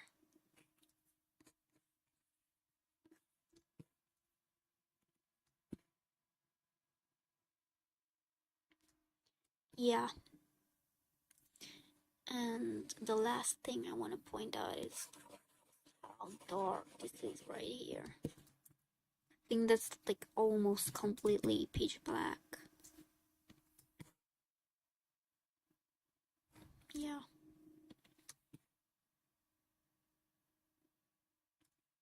So this part right here and this part heavily contrast each other. Okay.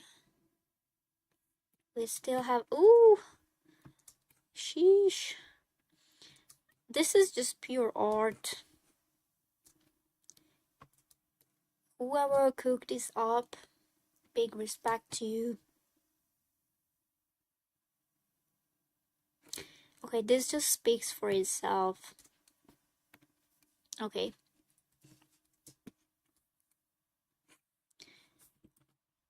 Look at that and that and that. The lights.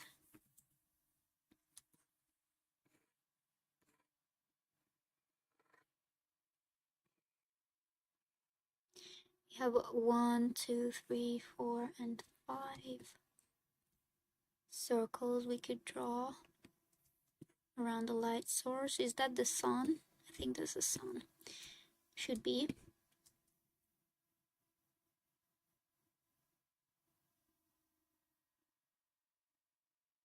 Does anybody know a book to learn about this stuff, like compositions and filmmaking in general? So I think this is actually from a book. I'm not completely sure. Oh, look. 80 years ago, an artist named Edgar Payne wrote a book called Composition of Outdoor Painting. So all these images are from that book. I find this very helpful and useful. Maybe you can look that up if you'd like to. So these are the 15 archetypes of composition, and this can be used. I mean, we are literally looking at that. These are not just used in fine arts like painting, but actually in photography and film and animation as well. And then there's a bunch of other articles about it, so you can really like pick useful info from here and there. But I also found this article, A Guide to Composition in Art and Film. And yeah, here are some things I actually mentioned, like the negative space, for example. Fill the frame. This fill the frame thing is almost reminds me of the previous art piece or background art with the sphere.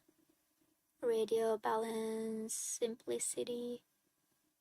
Okay, this simplicity thing, I mean, I know it's pretty paradoxical, but if you look at this, it reminds me of this because of the patterns. So it's like simple but very how can I say this, complicated at the same time. Scale, proportion, okay, that's a very obvious one. Foreground elements, we mentioned that too. Rule of thirds. Asymmetrical balance, we had this too with the cross compositions. Symmetrical balance, this one too. Golden ratio, now I like to talk about this a lot. So, and the golden ratio is not just for composition and shape, but it goes for tones as well. But yeah, let's just continue now. Okay.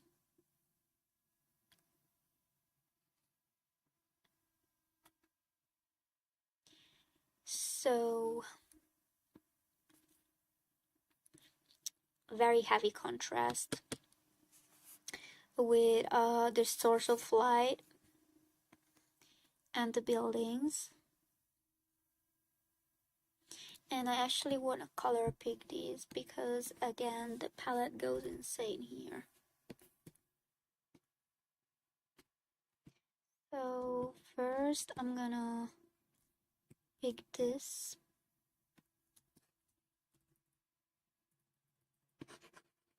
Isn't that like, wait, yeah, that's almost black actually. And then I'm gonna color pick this one.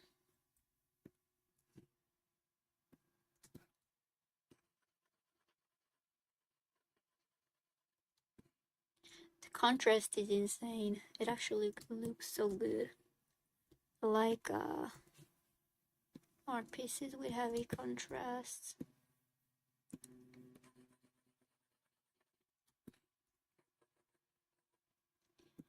And then I'm actually just gonna go one by one.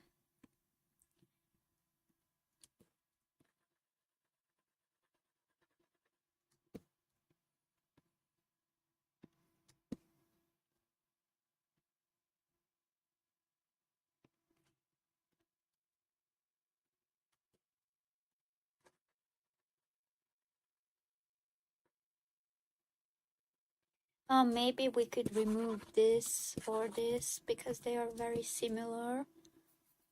But either way, this is the color palette. And whoever the art director is, they just know what they are doing. This just speaks for itself. I don't even have to add anything to this.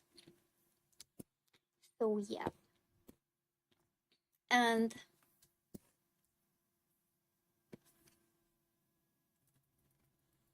look at those nice little windows. Some pink, some yellow, orange. Some of them are completely dark. Some red over there. And then we have some of them here. More stylized, more blurry. These diagonal lines are also nice. Mean perspective, obviously. So the windows. And then look at this too. Very dark and then red. And then we have the sky over there. This one too. The borders are really crispy. I like how crispy the borders are here, for example. And here. And then right in the center, in the middle where the light is, it's more blurry. We actually used this technique a lot too when I was in the background team. I like this a lot too.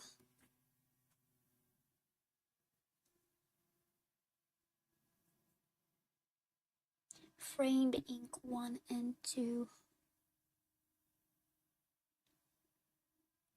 Here you go, that's an answer for you, I guess. If that's a book title. Painting sunsets are fun. Yeah, I agree. And you can sometimes even add some pink, depending on what and how you wanna paint. That was Jogo's metaphor. Maybe it actually was. Maybe you're not even wrong.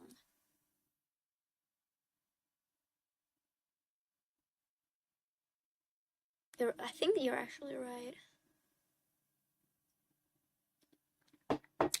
Yeah.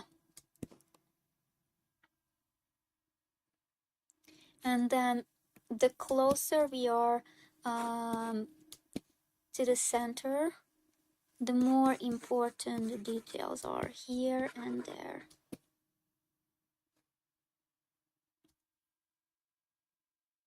Oh, and here too. I mean, these are like lights for airplanes. I don't know what they are called, but still, I wanted to point that out. It's a nice little detail.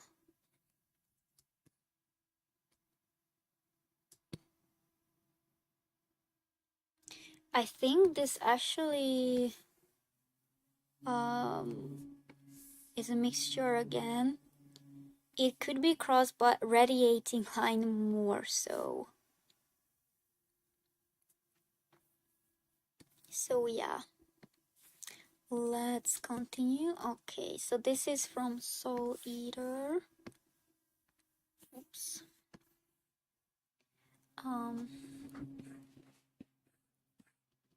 This was the submission.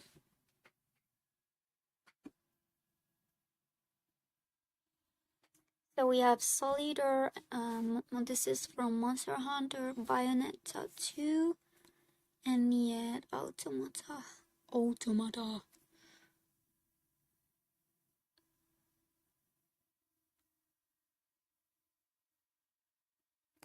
Okay.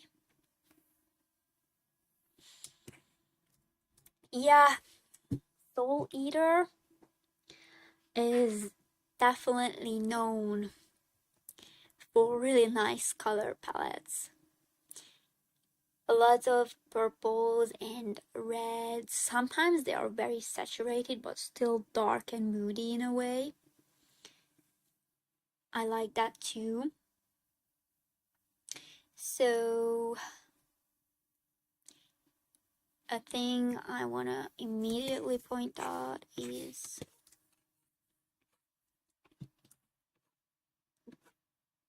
the circle shape the clouds are in, and the clouds are dark gray and the sky is this really nice shade of purple, and then we have the very famous moon over here.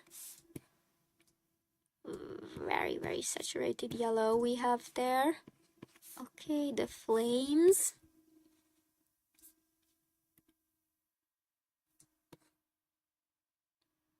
Okay, I want to point something out.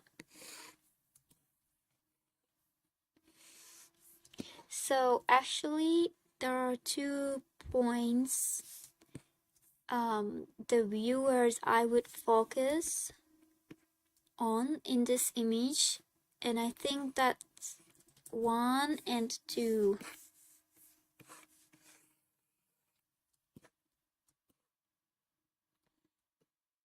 And I think that's pretty subjective or differs from person to person.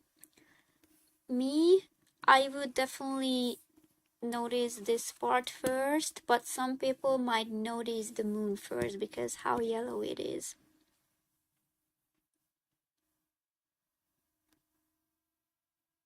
It feels so grand. Because it has to, doesn't it? And then we have the skulls. And so the main colors are obviously this bluish gray and then purple and the yellow. Maybe I will actually color pick this one too because I like the palette a lot in this one. So I'm gonna color pick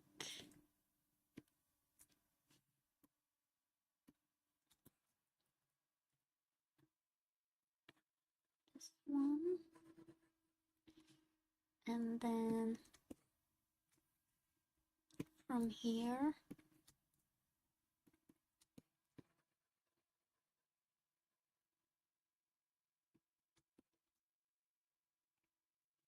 oh, and another important thing is that Yellow and purple are actually complementary colors. So that's pretty insane. Very intense.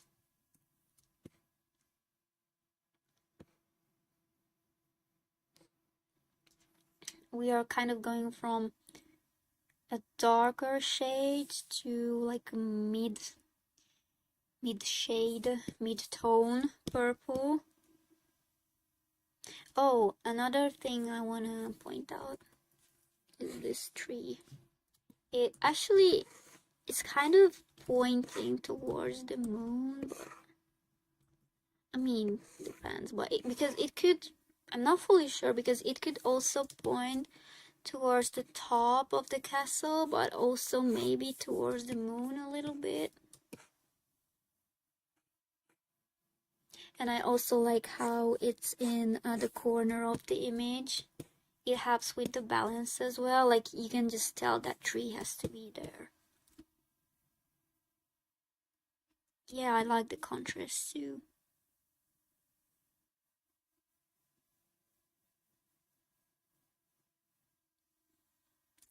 Do we have the thingy, the radiating lines type? Maybe not. Maybe we do. I'm not fully sure. Oh, try. I mean, this actually could be a triangle composition. Probably a mixture of the two. The triangle one is pretty obvious because of the shape or the silhouette of the castle. We have this looks like a blade sticking out, which is, I think it's also important because it's kind of pointing towards the moon. Okay, let's move on. Yeah, triangle. Triangular, I think so too. Okay, this is a pretty low quality image, but no problem.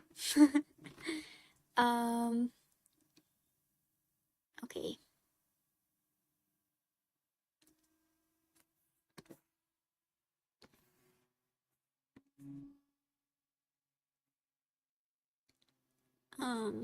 Yep, this is 3D, okay.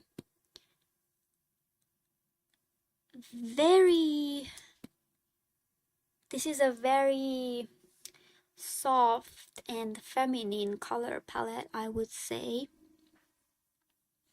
It's really like fantasy and fairy-like. It slightly reminds me of those old 3D Barbie movies in a way, with the funny animation.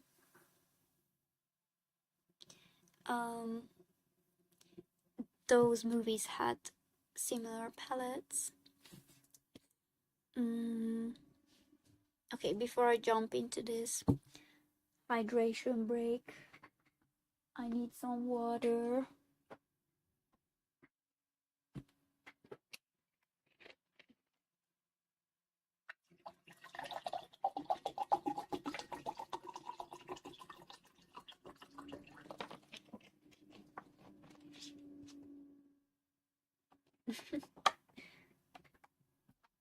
Yeah, they looked really funny.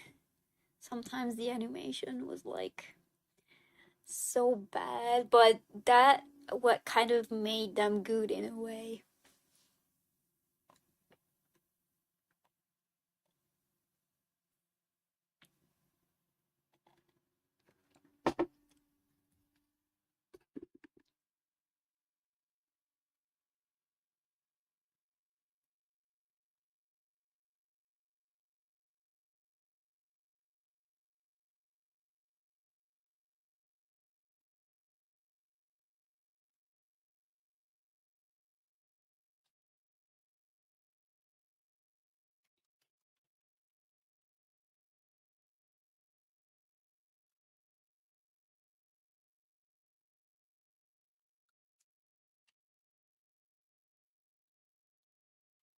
Okay, now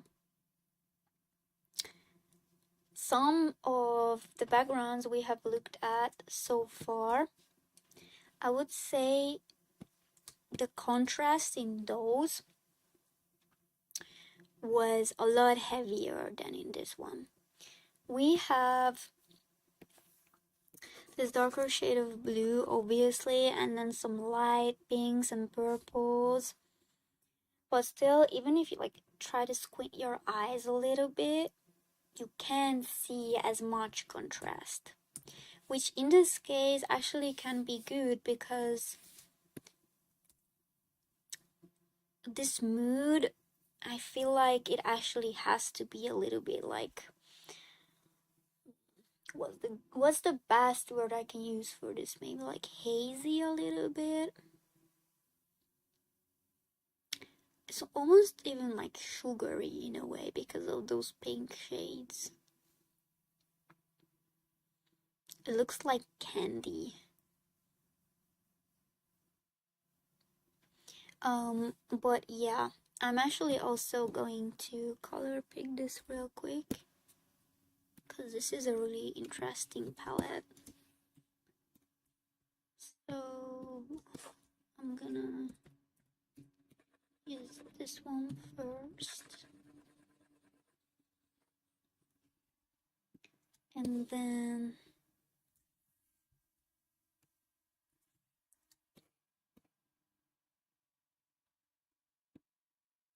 you sent two more images of coral high ground.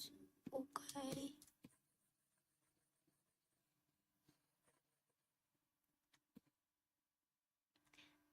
These two shades look really good next to each other.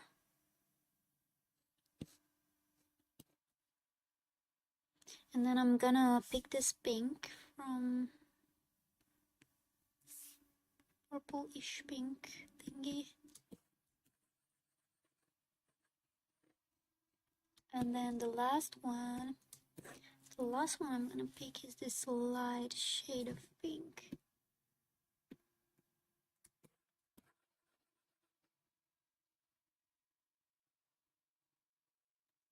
Yeah, that looks really nice.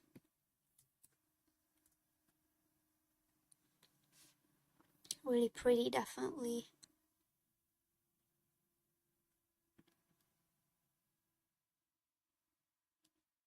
So again,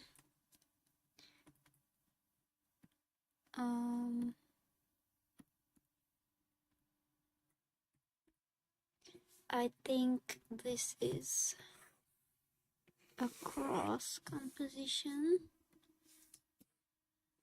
So these are corals, is what you're saying. Okay. Nice shadows and highlights over there.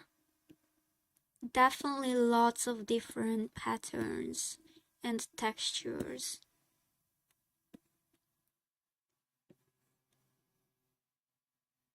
I mean, since we're talking about 3D, it's definitely easier to add lots of different texture or textures to the artwork. Sheesh, these details here are kind of crazy.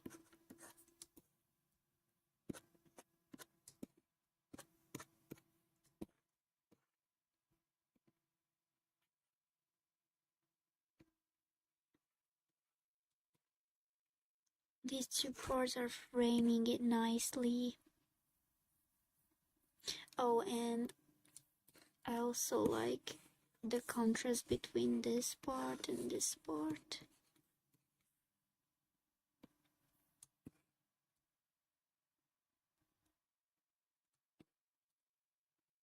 Okay.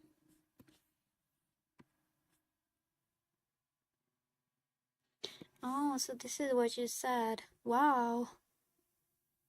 That's absolutely batshit crazy. Damn. Wow.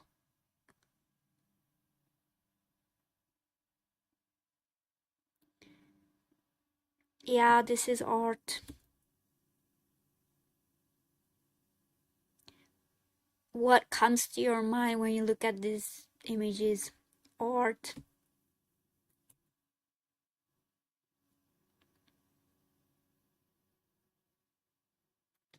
Yeah, art for real, for real. Okay, next.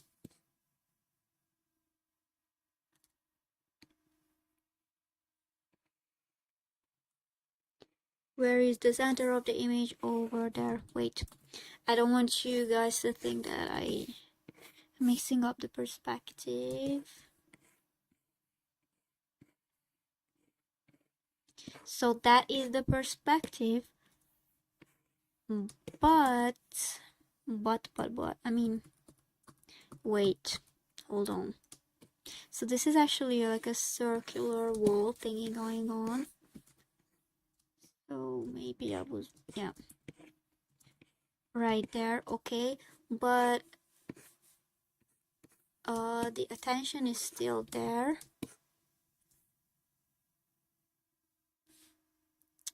Is that a gate or door of this dome-looking building?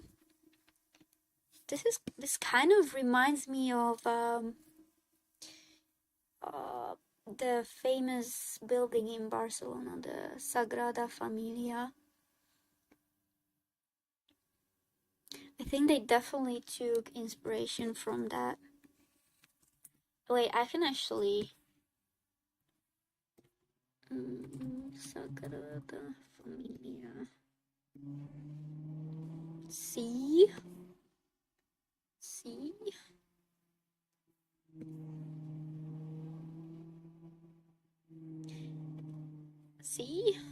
See?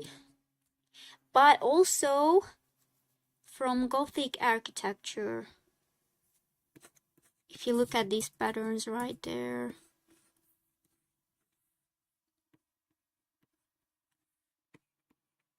So it's a very eclectic building. This part is Renaissance, and then we have Gothic elements. So it's very, very eclectic. Now we are actually analyzing some architecture. That's nice.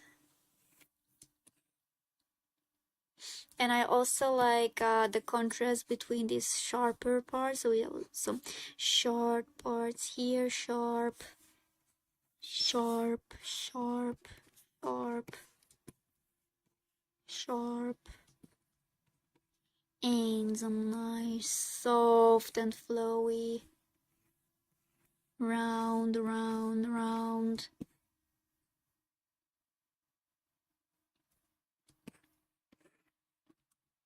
And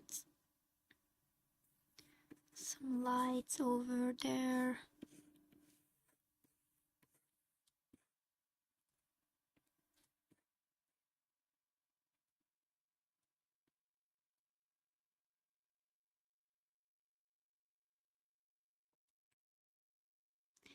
I mean, Bayonetta herself is pretty eclectic, so I'm not even surprised.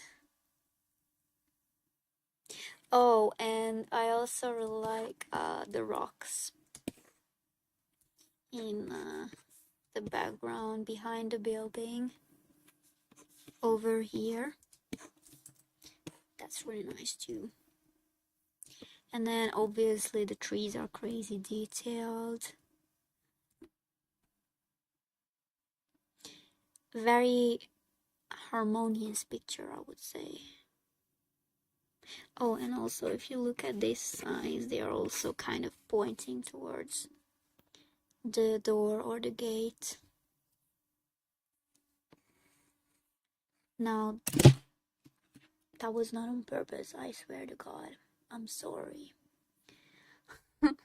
Now we have this. I wanted to point it out. I mean, okay, it's pretty pixelated, but look at those details. Maybe these symbols Or maybe these patterns are actually symbolic. Maybe they have meaning.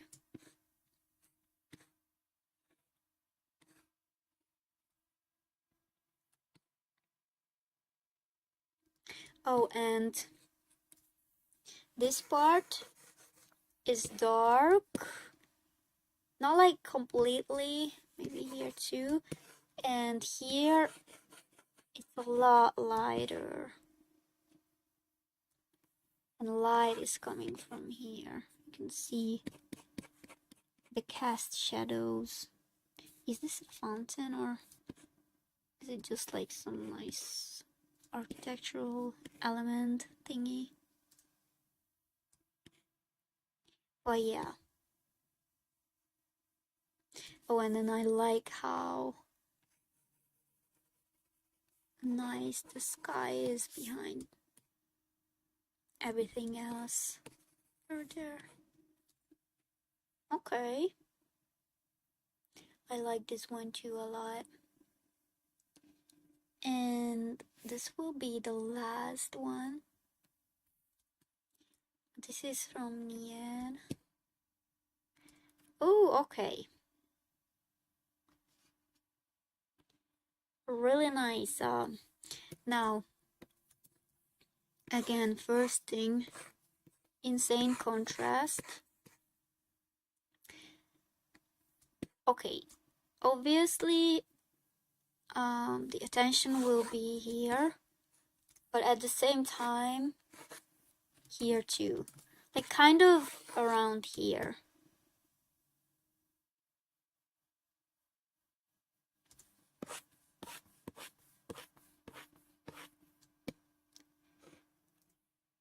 Nice cast shadows over here.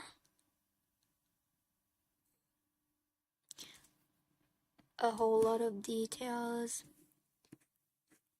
These things hanging from the roof, I think those are like metal ropes.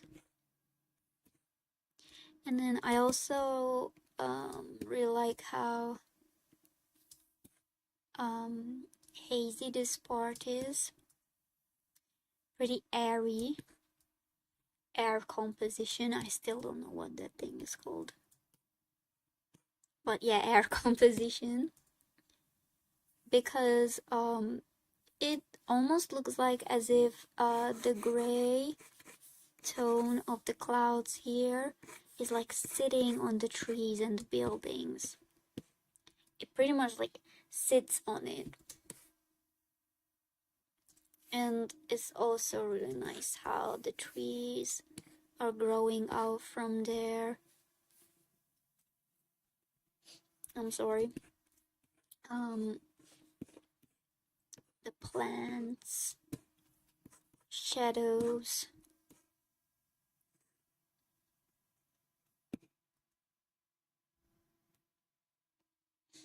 So this is your favorite game of all time, is what you're saying. Okay.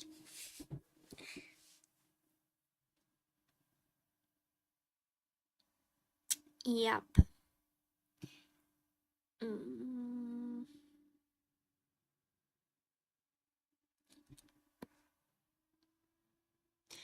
Yeah, I also like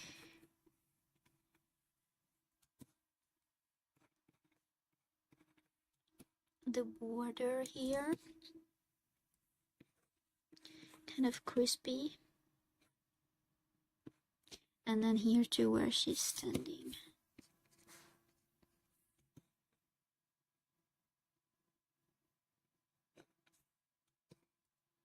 This is a really interesting color palette. A little bit unusual. Like, I don't know how I can put this, but this particular image kind of gives me like peaceful, but at the same time, so it has a peaceful vibe, but at the same time it's also somewhat like It's almost as if there are some bad omens floating around in the air.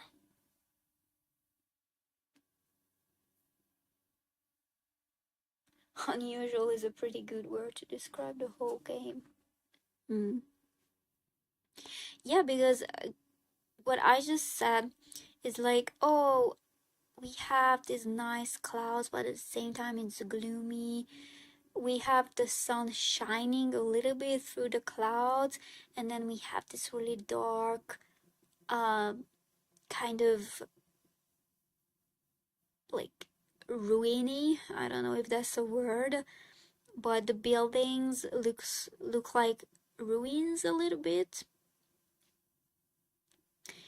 But then again, the trees growing up from the buildings is like a sign of nature coming back. But again, the concrete is like really heavy and,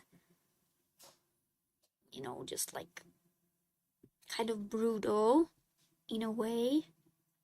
So there's like a really interesting contrast going on, and lots of paradoxical elements in this image. So that's why I find it really interesting.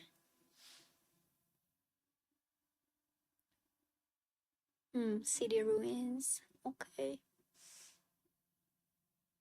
Vegetation. Isn't it like, isn't it kind of giving a limbo if you look at this image? It's giving limbo to me.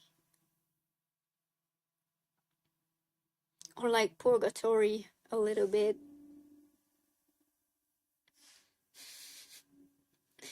I don't know.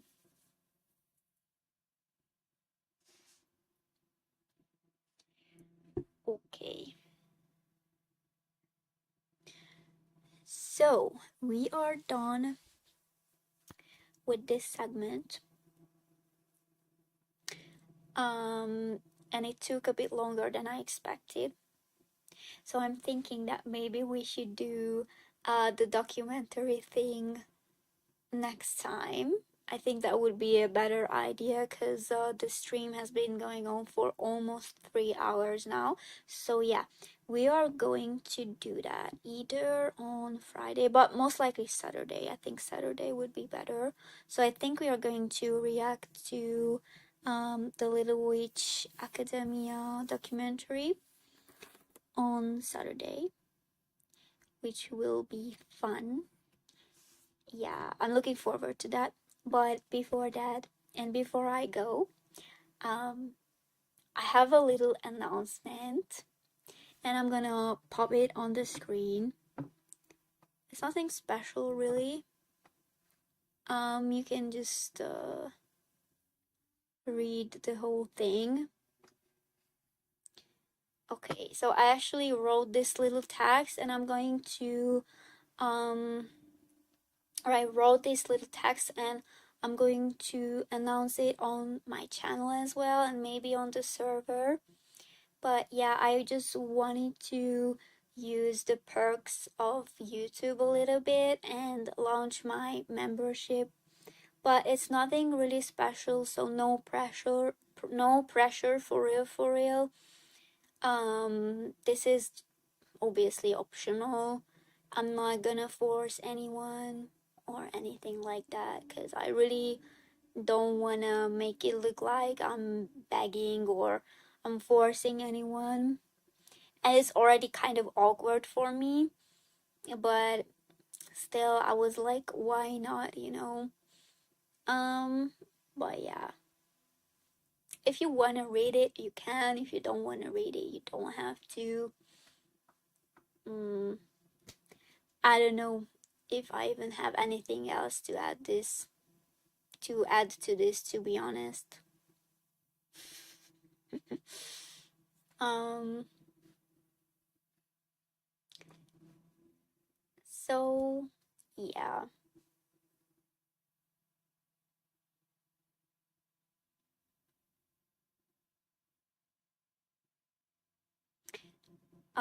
Yeah, really, that's it all. or that's all of it. And yeah, that was a really fun stream. I enjoyed it a lot. I like background art a lot, so thank you for sending these. I appreciate it a lot. And I really hope we will be able to do that Q&A stream next week. Hopefully I will be able to fix whatever was wrong with Twitch. I don't know what happened really. But yeah, I don't mind. I'm not stressing over it or anything like that. Cause I wanna whatever, yeah. But as I said, if there won't be as much interest for it, then I would just do something else. So yeah, I don't even know if I have anything else to say.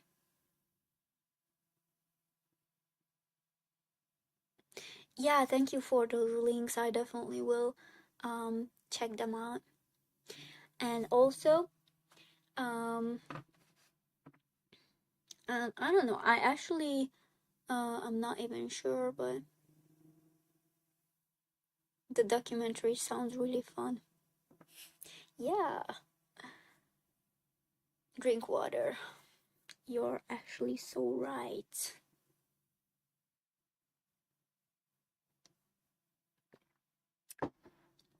You know what? I would just do a really quick last segment as kind of like a stretching exercise after a workout, like a cool down thingy. And so if you guys have any questions or you want to chat about anything, I will be here. And actually I have this really cool thingy. I'm gonna put it on the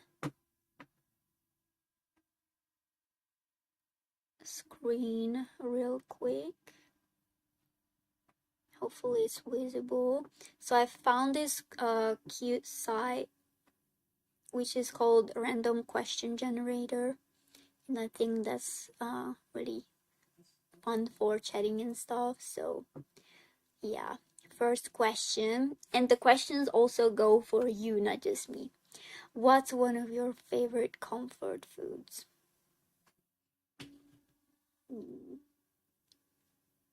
I really like brown rice chips and popcorn and ice cream and I really like the rice cake noodles, the Korean one, tteokbokki. And yeah. So what about you all? What's one of your favorite comfort foods?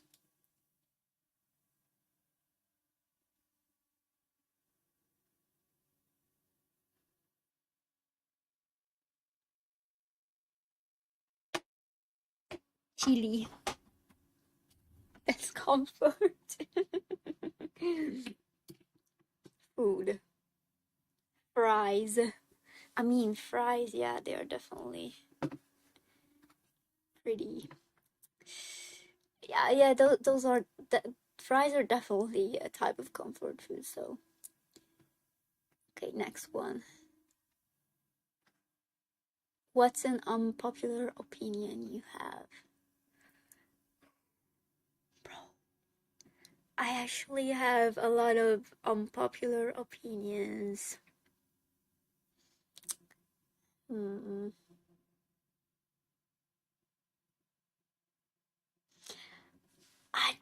I can't even think of one. You can maybe help you out. You can start this time. Someone start instead of me, maybe. Oh, these are cool pants. But I'm not gonna say this. I'm also gonna just be Pinteresting in the background because my page is goated.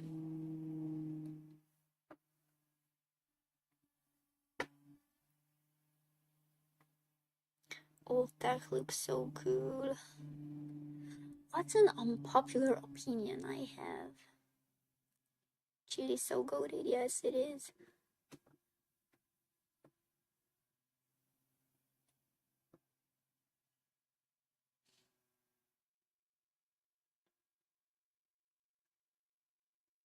Okay, Kev, I will read yours. I hate 90% of anime communities. Not sure if this is an unpopular opinion. I completely understand you. Because people just be insufferable for no reason. Because you could just enjoy something and it's not even harmful or anything like that. And you can just go on Twitter and it's like, bro, I hate this, I hate that, and this sucks, and that is mid, and that is ass. Okay. Old school Vocaloid is, I don't know how many million times better than new generation Vocaloid. Sorry, I'm not educated enough on that topic, but I will believe you since you are educated in it and you seem to have a lot of interest in that, so I will believe you. Oh my god, my page looks so good. I built my Pinterest algorithm brick by brick.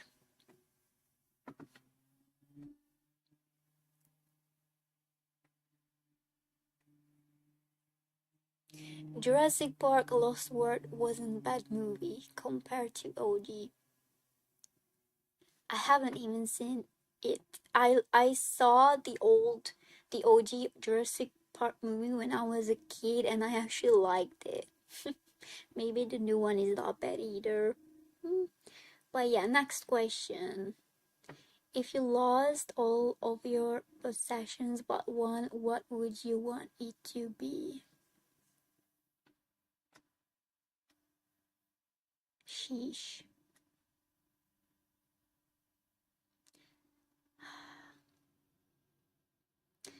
Okay, but this is a tricky question because if I lose all my possessions, it's like I might lose my room and bed and everything.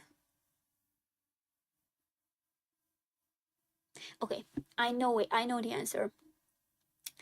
I would not lose the ability to be able to take showers. So I would not lose my bathroom and it has to come with water. Because even if I lose like food and my phone and everything else, I can still somehow just go and maybe steal or I don't know. But yeah, so I would keep water if that's a possession. I like a shower booth. But that is one thing, okay? So the shower booth has to have water and soap at least. Okay. You build your for your page like a chef his meal. For real, I mean look at the colors too. They are so pretty. I'm actually gonna adjust the size of my webcam a little bit. Maybe put it here.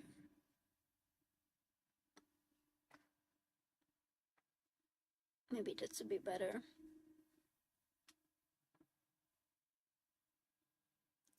So you would keep your Biku plush is what you're saying. Phone. I mean, yeah, that's a pretty normal answer to have. phone. If you lose your phone, you're done. I mean, you're not wrong.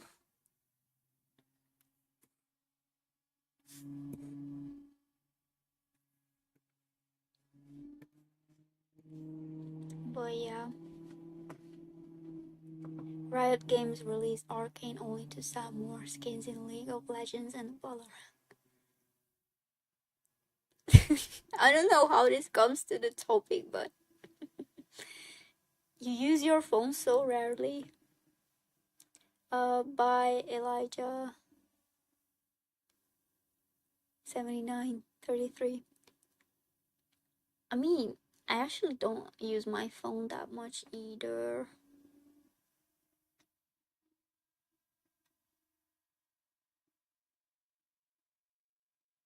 That was for the last one. Okay.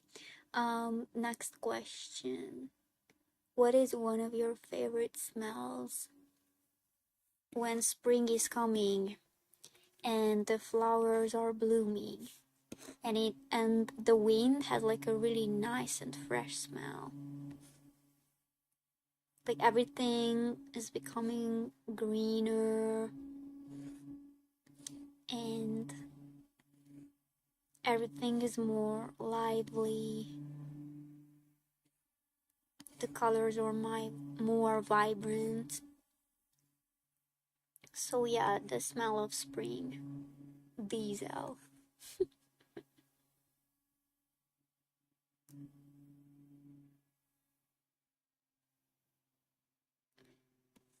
You have one, but you can't explain it. I understand.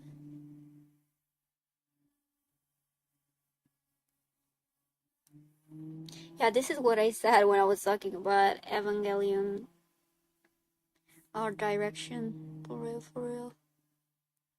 I'm gonna say this here. The smell of money. Wait, wait, wait. Hold on.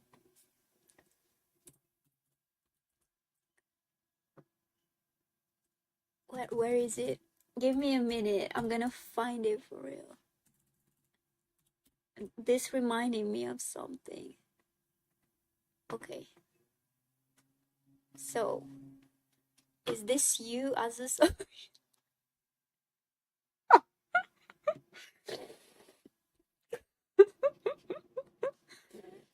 Oh my god, the smell of money.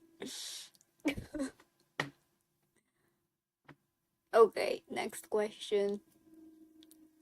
Stop licking. Okay. Who was your favorite teacher and why?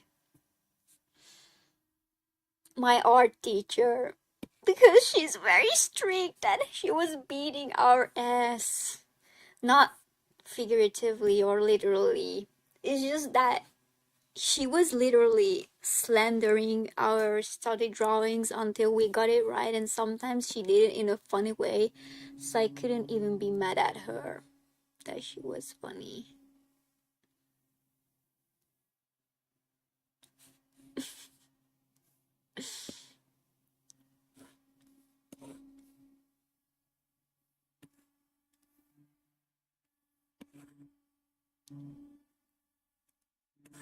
So what about your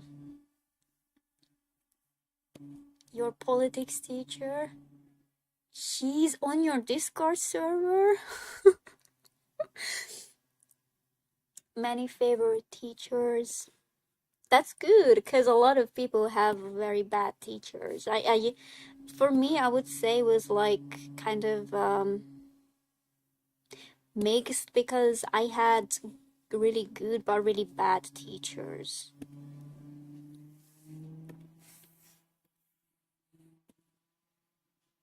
So yeah, history teacher because taught things that matter and he was really good at his job. Yeah, that matters a lot. That he likes to teach children, pass on some knowledge, and actually likes their job. So yeah.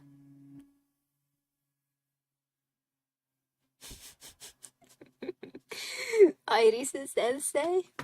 Aww. I mean, interesting. Okay, next question.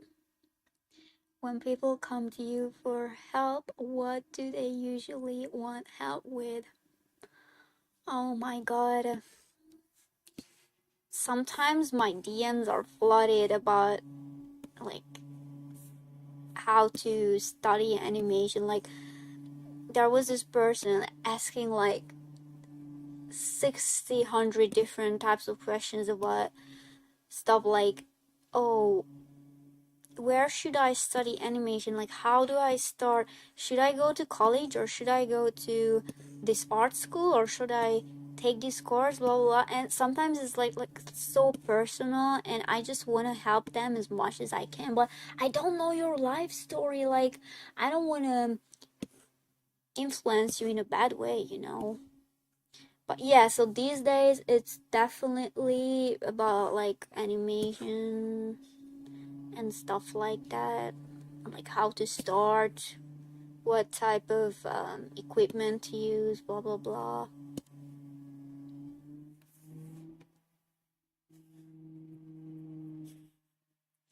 Iris Shifu.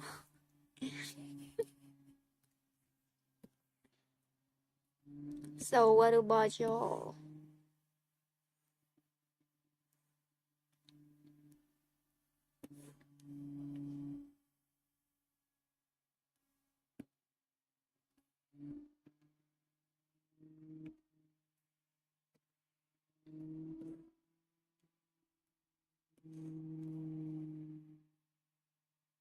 Oh, and a lot of time is also about skincare because I'm interested in skincare. So sometimes people would ask um, what type of products to use for what.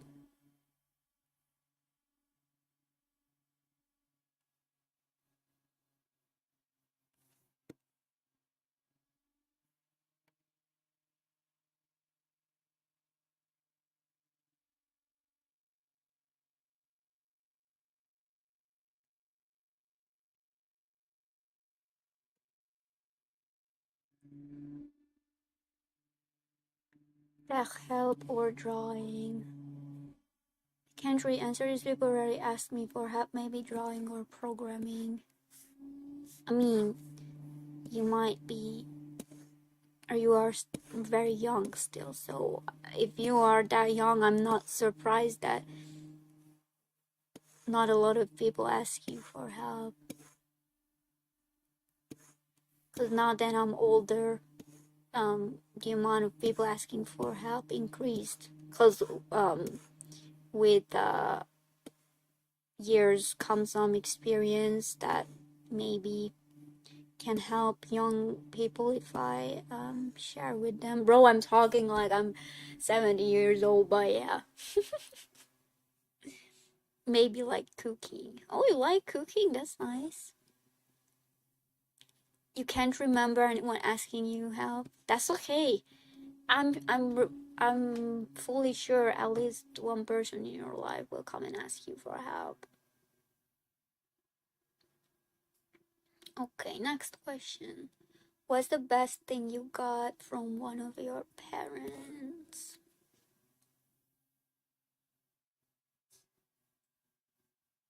Hmm.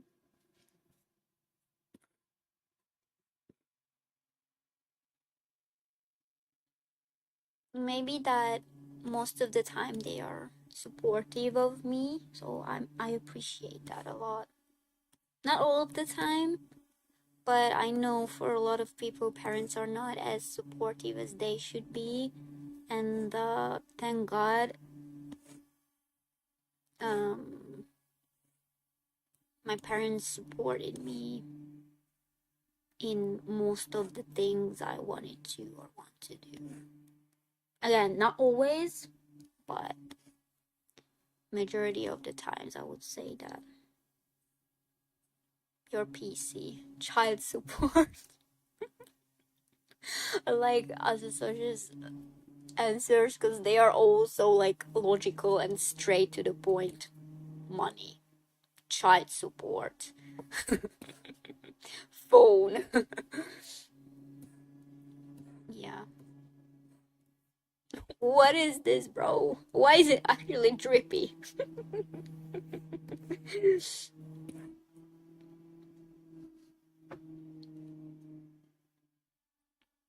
Okay, next question. Do you ever sing when you're alone? What songs? Yes, I do all the time, actually. Whatever song that's on my mind. I'm not gonna start doing that now. Y'all don't wanna get deaf because of me. What's this?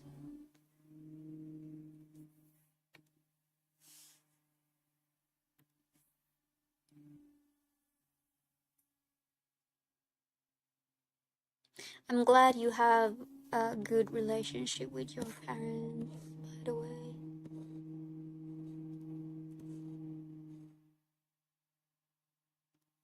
You can't sing. I do weird dances when I'm alone. That's fine. I think a whole lot of people do that actually. My answer to. Okay, next one. Do you have any nicknames? Yes, I do. And I'm not gonna share those for personal reasons.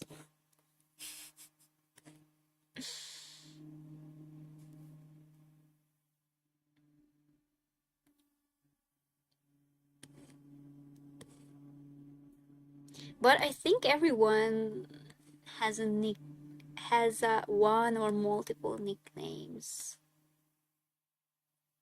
they might or might not like.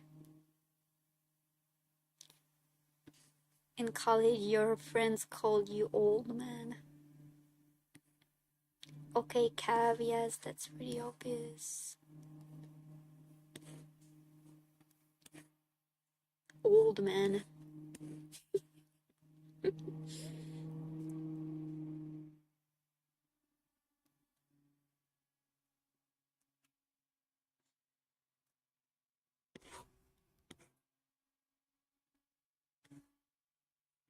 I like this old tag all over my page or home feed.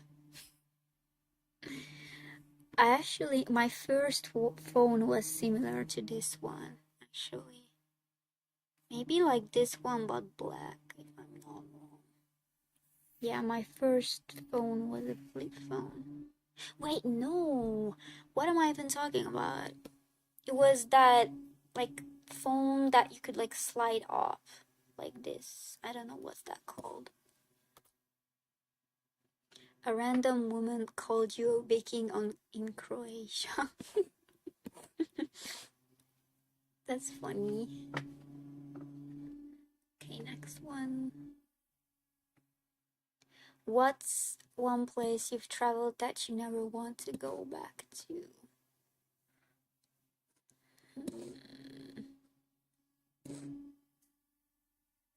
I don't know. Do I even have a place like that? I'm not sure.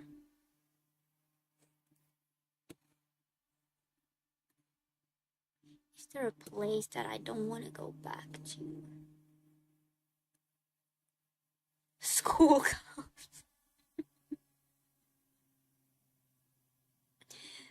Sidekick?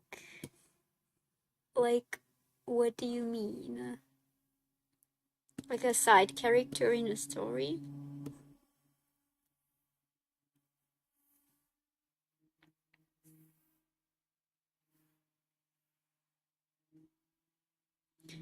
School counts.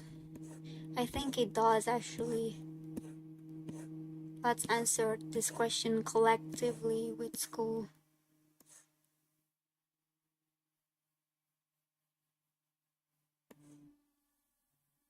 The phone. That's what it's called. I didn't know that.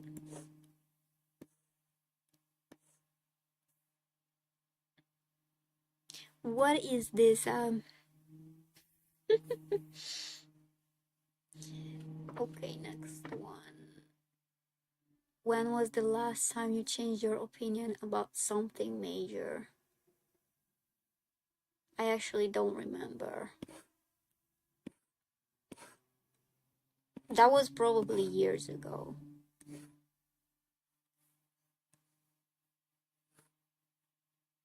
Because sometimes, okay, this is not a major thing, this is not a major thing, but sometimes I change my opinion about like characters, but that's not a major thing.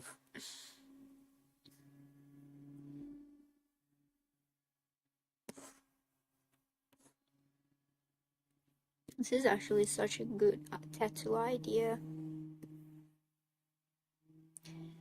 I really hated to go in the city with family for shopping and so on, but now I like to take pictures for reference.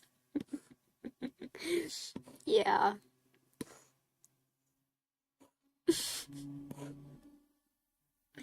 That's funny. Artists do that a lot.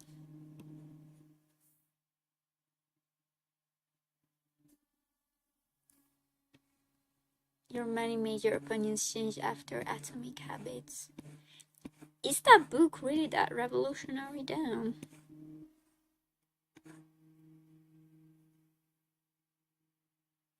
This answer was actually meant for the last question, but it works for this one too. What is one of your favorite smells? Bro, that don't repeat the questions. In your group of friends, what role do you play? Comedian? I think I would say I'm an all-rounder, cuz sometimes I make people laugh, sometimes I comfort them. So whatever they need at the moment, I will give it to them. So yeah, sometimes I can be the mediator as well. And I can match the vibes really well. So if it's more quiet, obviously I won't be like, hey, but yeah.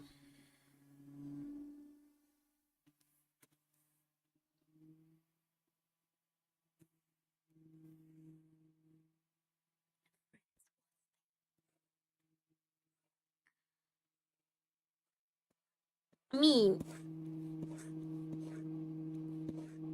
maybe, I assume you have online friends, maybe, even if you don't have real life friends, but I would agree to actually go out and make friends in real life because that's important, even if just one friend.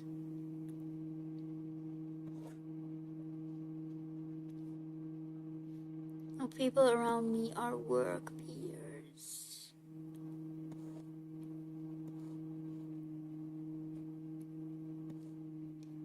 I'm the pirate. I got all anime episodes with German subs, even if they never released in German. I actually do that too. But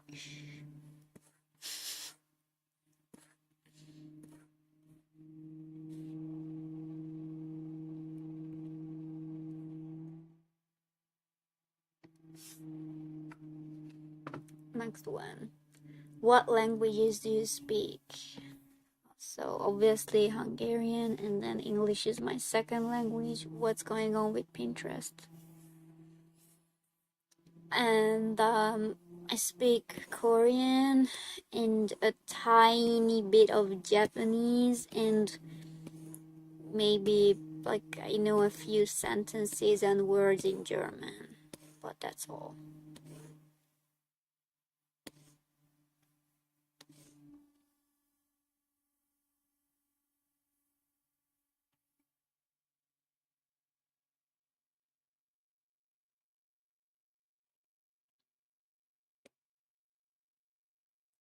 I have a media server with over 300 titles on it.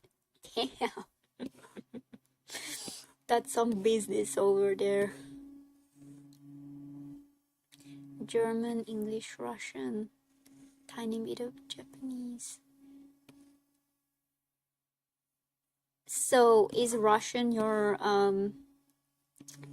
second foreign language? Меня зовут Sukabiyat. That's all I know. That's all what I know in Russian. Да. Нет.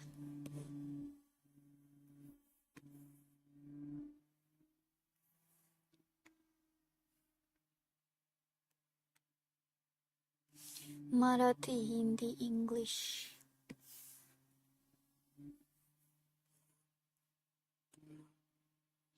I find it really cool that actually a bunch of people are multilingual these days.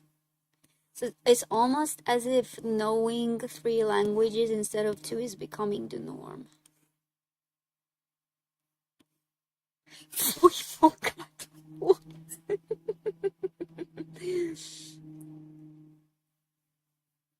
Okay, we are actually gonna look at these. This is just so me or whatever. English. Oh, so your dad is from Ukraine and your mother is from Kazakhstan. That's cool.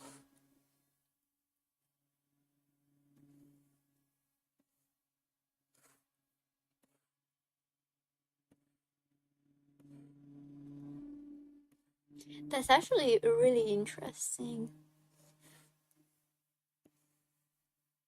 Time to collect data.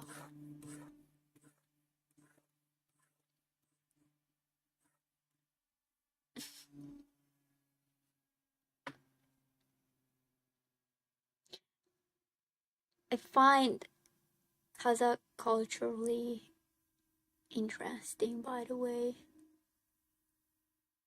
It's almost as it has some ties with Hungarian culture because it's Central Asian. So, yeah. What's the worst movie you've ever seen?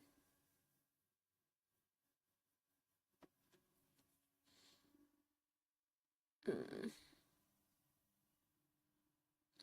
Okay, I know a lot of girls would throw me in prison for this. Maybe even some gays, but I actually hate the Twilight movies. I think they are very bad. And I haven't even seen them fully, just like parts of them. Insidious. Insidious. Haven't heard of it.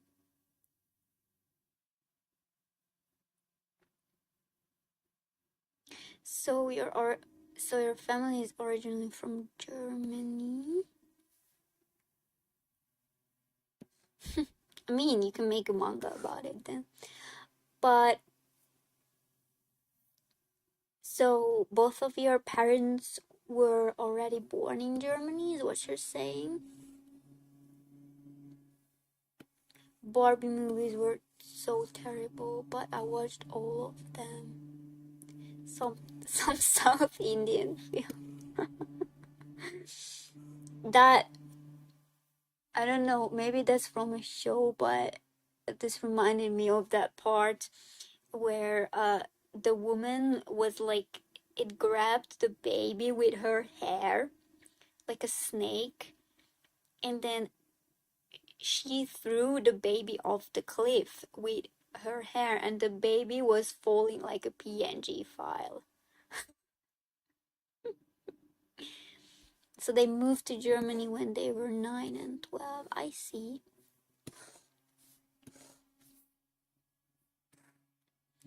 I've been thinking.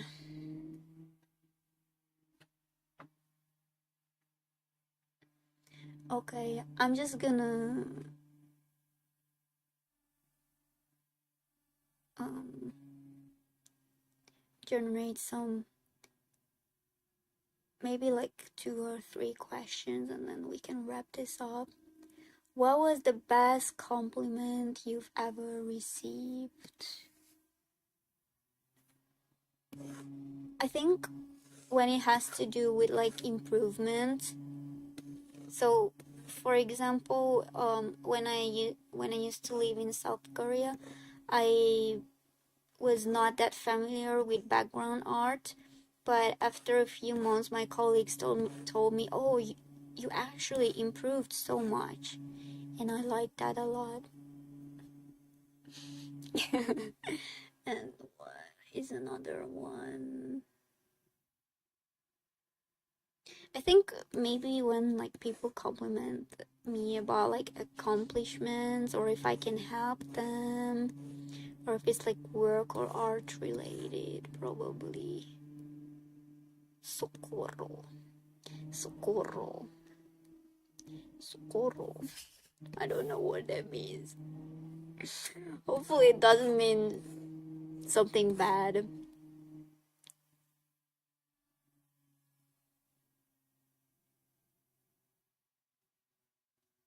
The Attack on Titan movie was horrible. Oh, you mean the live action one? Yo, that Metal Miku hoodie is crazy. How do you rank compliments? Maybe the best one is like what makes you feel the best, actually. I'm not sure. I'm not too good at this type of thing, not gonna lie.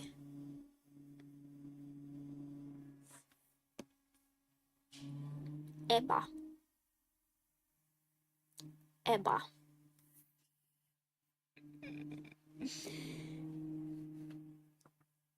Oh, so the metal Miku hoodie. So you have a metal Miku hoodie. That's kind of insane. And I assume people complimented that. That's goated. The live action movie is horrible, but also the recap movies. There is one that recaps season 1 to 3. The pacing is so fast. I've actually seen that one. I think it's not that bad.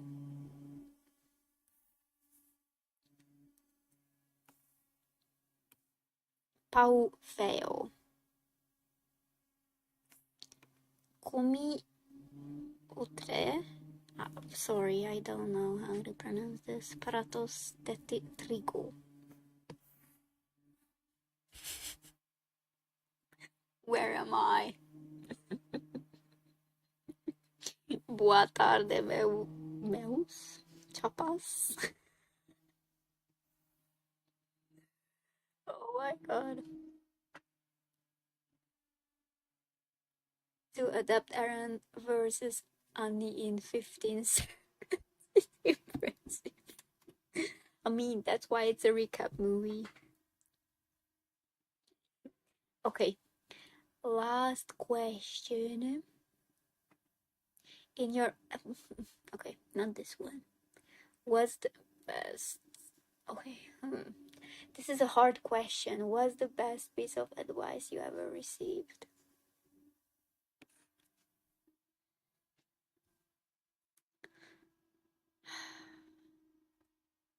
I actually have to think.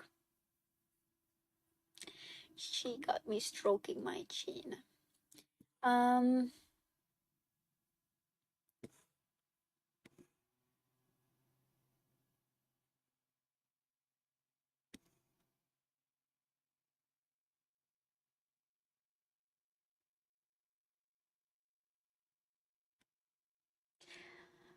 I don't know, because there were generally some good advice, but maybe it has to do.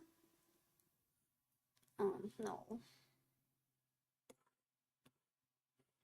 Bro, what are these images even? Um,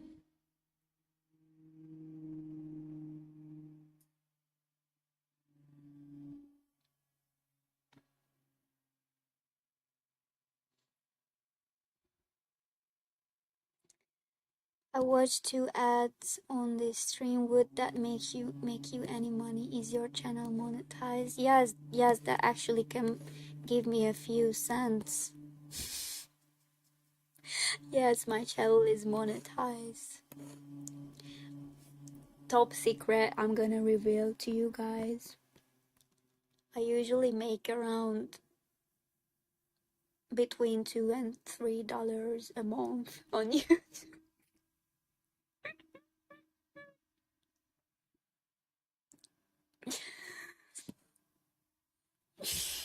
So yeah, thank you for watching the ads. I mean, this is not even like a huge secret because you can just look it up on the internet. Cha, how do you pronounce that? Cha, a German that could be translated for well. But just say it when you can't change the situation. Just live with it and do the best you can. Walk slowly but never backwards. That's a good one actually. Slow progress is better than no progress. For me, maybe it has to do. I mean, I didn't directly receive this from like a person, but maybe I learned this from videos or like what I've read, and it has to do with pursuing the things you love, even if people talk against it, and even if things don't work out, then you can say at least you tried. Because even if you fail, okay, so this is getting a bit cheesy and corny, but if you don't try at all, and then you will look back at your old self, you will just feel regret that you didn't even try. But if you tried and failed and you will look back, at least you will feel that you tried, right? So it's not like you just sat on your ass and didn't do anything at all. This message goes so well with the cat I'm looking at. The question generator is blocking it a bit, but whatever. Every wrong step is a step forward. Yeah, because sometimes when you fail, or even if you do side quests,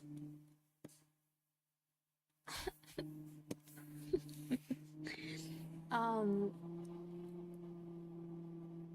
those all lead to a certain outcome. And if you look at things as lessons, your way of thinking and how you view life will improve a lot. So even if you like get hurt or you fail at something, something doesn't work out how you wanted it to be, then if you look at it as a lesson, as something you learned from, I think that's actually a goated mindset to have. To live is to love is to grieve. The dog with the cola. Sorry, I lost it. It was here somewhere around here. I don't know.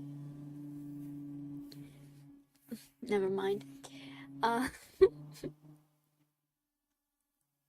it's not that deep. Let him cook. Oh, this one? I actually have this saved on my computer.